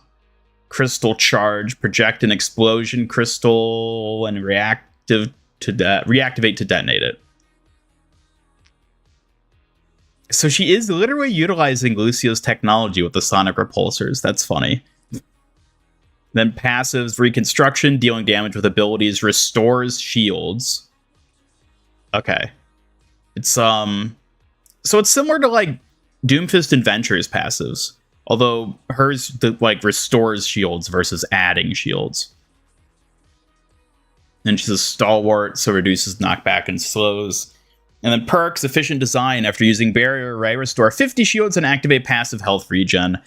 Extended power, increase the range of Photon Magnum by 20%. Disruptive detonation, enemies hit with crystal charges, explosion, or slow by 30% for 2 seconds. Power move, barrier array can be used as a wall to stun enemies with sonic repulsors with a 100% damage increase. Interesting.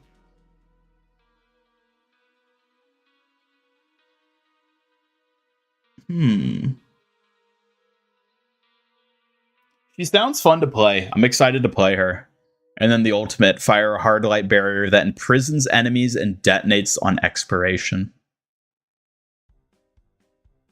You know what's funny? Functionally, this ultimate is very similar to the ultimate I came up with in my Sanjay concept.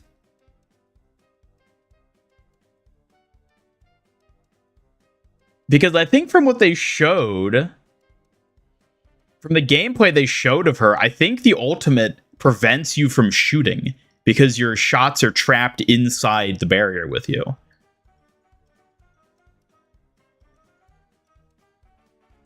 There's a lot of interactions with this ultimate that I'm curious to see how they play out.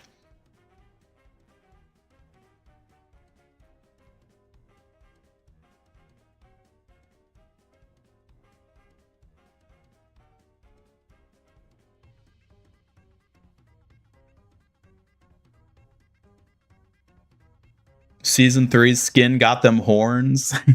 You mean the hero? Yeah, the new hero coming out then. It's like Doki Watch Diva.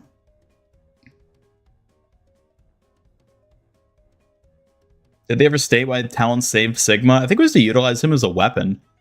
Though we have yet to see them actually do that.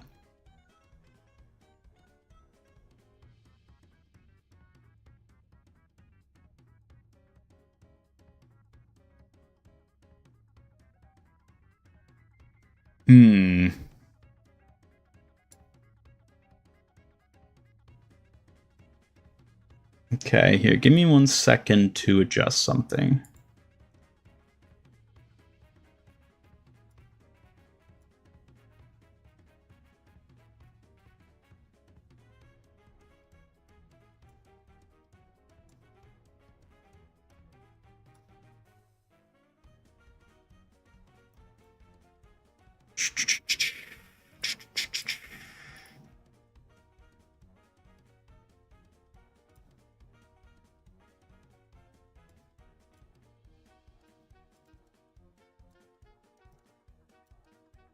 Huh, okay.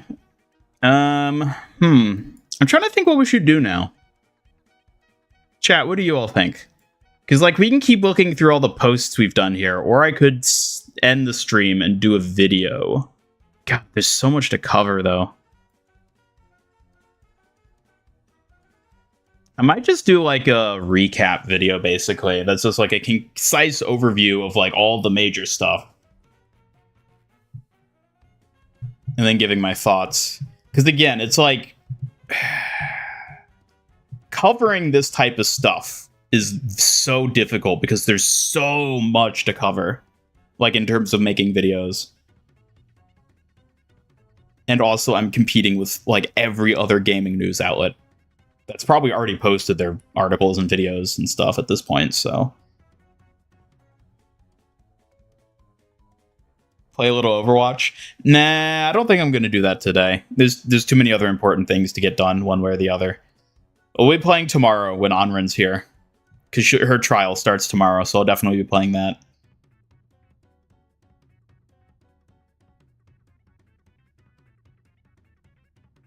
What do you call Doomfist now without his fist? Doom, duh.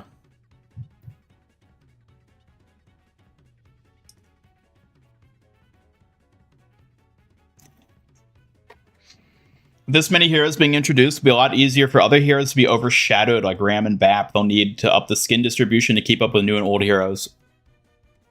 I don't think they're going to do that.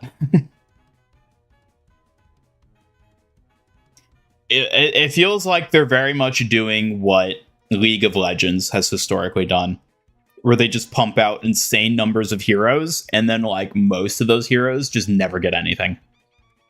Because it's just not feasible to produce that many skins for that many heroes. They just find the heroes that sell the most skins. So, like, Kiriko equivalents, Mercy equivalents, and then just make stuff for them.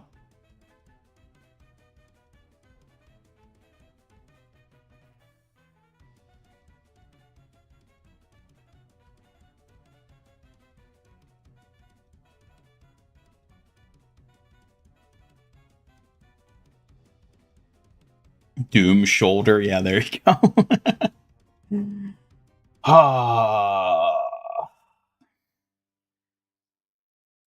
I need to, like, look around and see what other people's thoughts on all this is.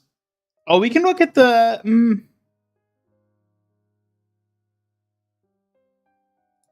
I don't know how I feel about the new Talon weapon skins for like the comp weapons.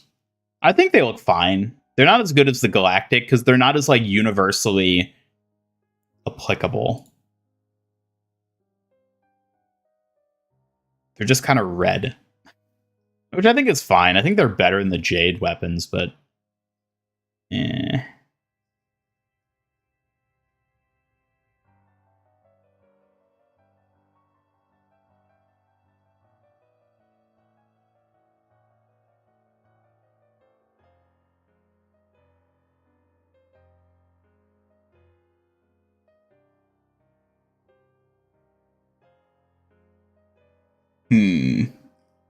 Got Skywalkered, indeed he did. Think they'll release a trailer for the next season tomorrow. I didn't even think about that, but yeah, they technically didn't give us a trailer for the season. I mean, we know what's coming, so like they didn't need to, I guess. But I don't know if they even will do a trailer for the season, because it doesn't feel like it's necessary at this point. I don't know, maybe they still will.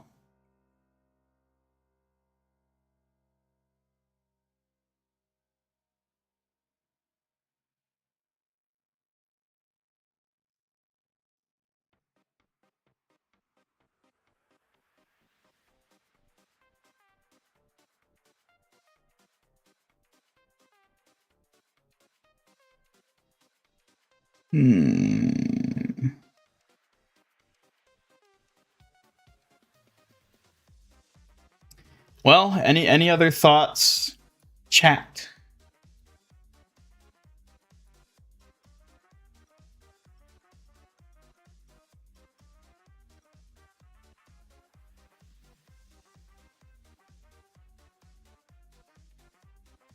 I can't believe that people are this surprised that Mercy is getting a second mythic skin.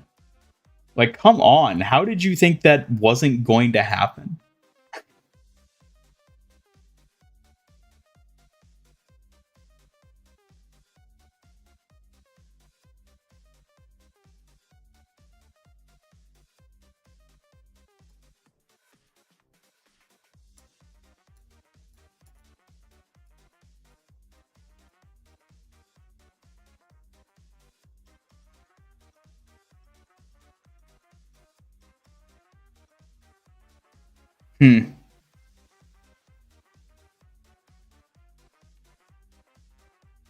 Not a fan of the Crimson, wish it was a bit brighter. Yeah. Yeah, I can kind of see that. I think that'd be a neat design.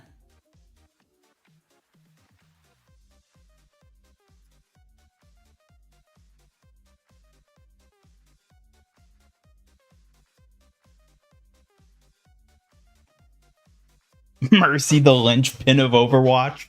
Always has been.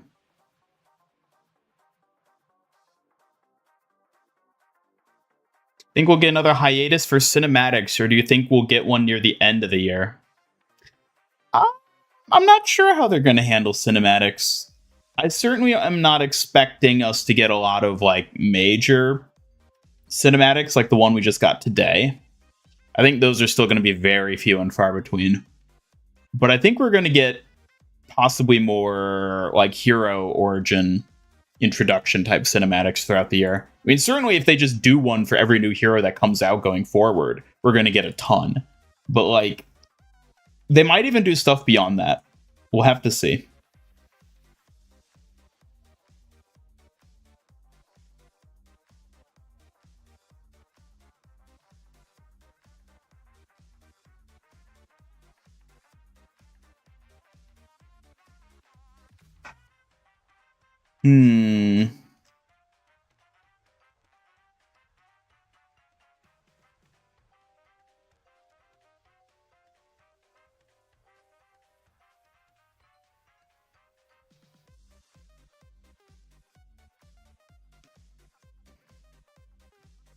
There's so much like... That's the other annoying thing about like major news events like this is like there's no good like single place to like learn everything that gets revealed. It's always like spread across different news outlets and streamers and like dev interviews. It's so hard piling everything together because you always end up missing something. So I'm just trying to like see if there's any other like notable things that are worth talking about.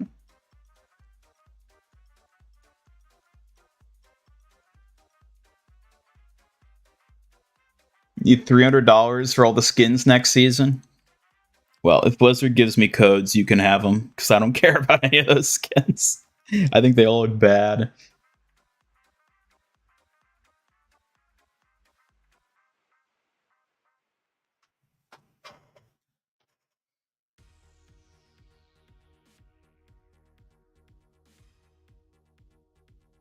Hello, it's Jennifer. Welcome.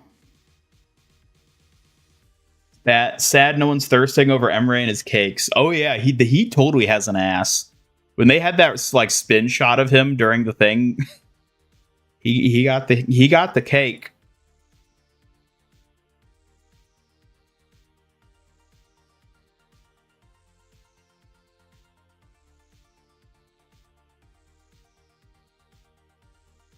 What'd you miss? You missed the biggest event in Overwatch history. Nothing will ever be the same. I am fascinated to see how people overall are going to react to all this. What is the like greater gaming sentiment going to be?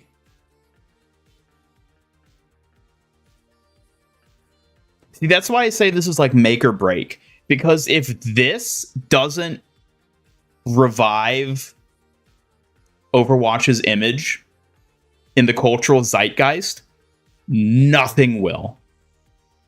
Nothing will revive it if this doesn't. So if they drop 5 new heroes and a new hero every season, coming out to a total of 10 heroes over the course of 2026, and Overwatch does not budge in popularity, Microsoft will see that. That's all I'm going to say. Microsoft will take note of that. So I am fascinated to see how this plays out. Will this actually bring people back to the game? Like, substantially.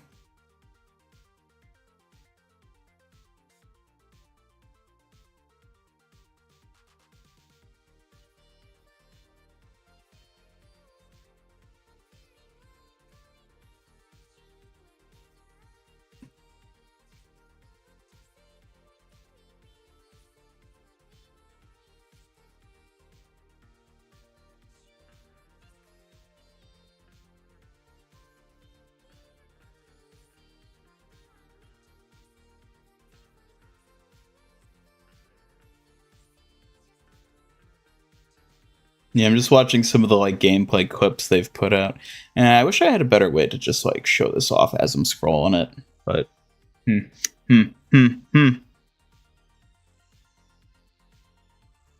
when are they gonna fix the Steam reviews? It'll be tough. Somehow Overwatch returned. That should be the title of the video I put out.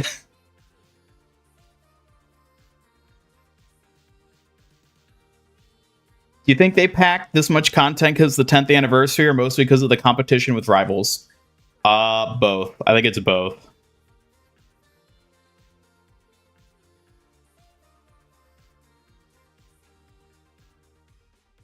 Excited to hear interactions this upcoming season. Interactions between Talon members that join Vendetta or not will be interesting.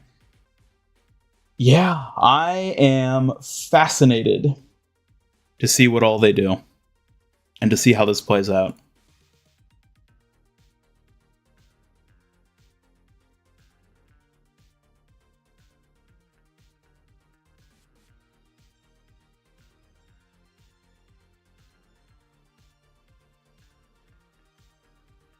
The story is the other big thing. What are they actually going to do with the story?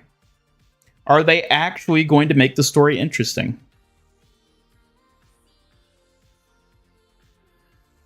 Man, so much of this is just we gotta wait and see still. Like, this is a phenomenal start to a new era of Overwatch. We just have to see if they can keep it up.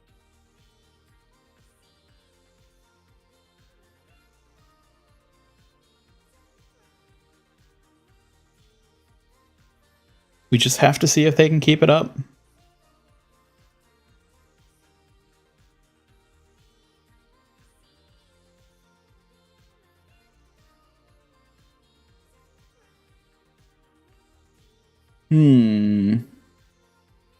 Yeah, I think I've covered like everything there is that we can just like take a look at here. There's just not really anything else.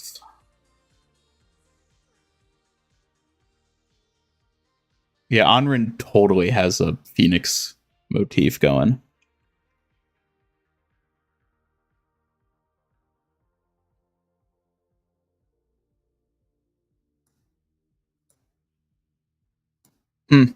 Well, that might do it for the stream then. Because I want to get working on a video.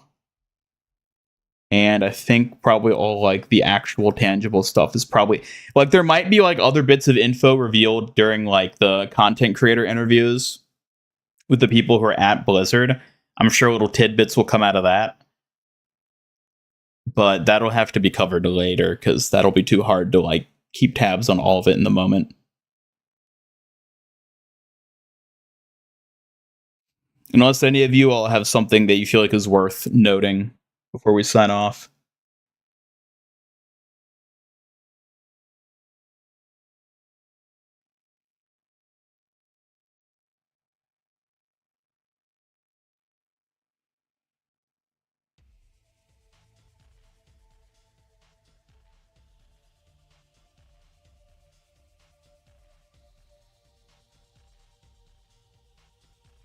Yeah, I think we're probably going to wrap it up there.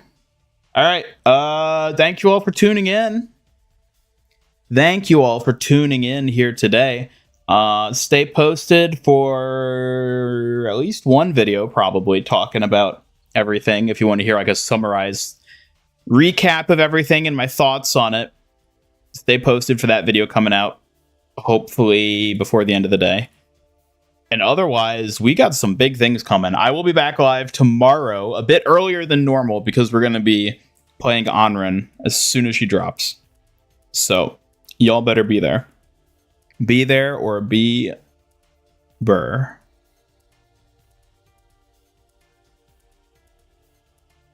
All right, I'll see you all tomorrow. Goodbye, everybody. Thanks for hanging out. Have a good one. Take care. Goodbye.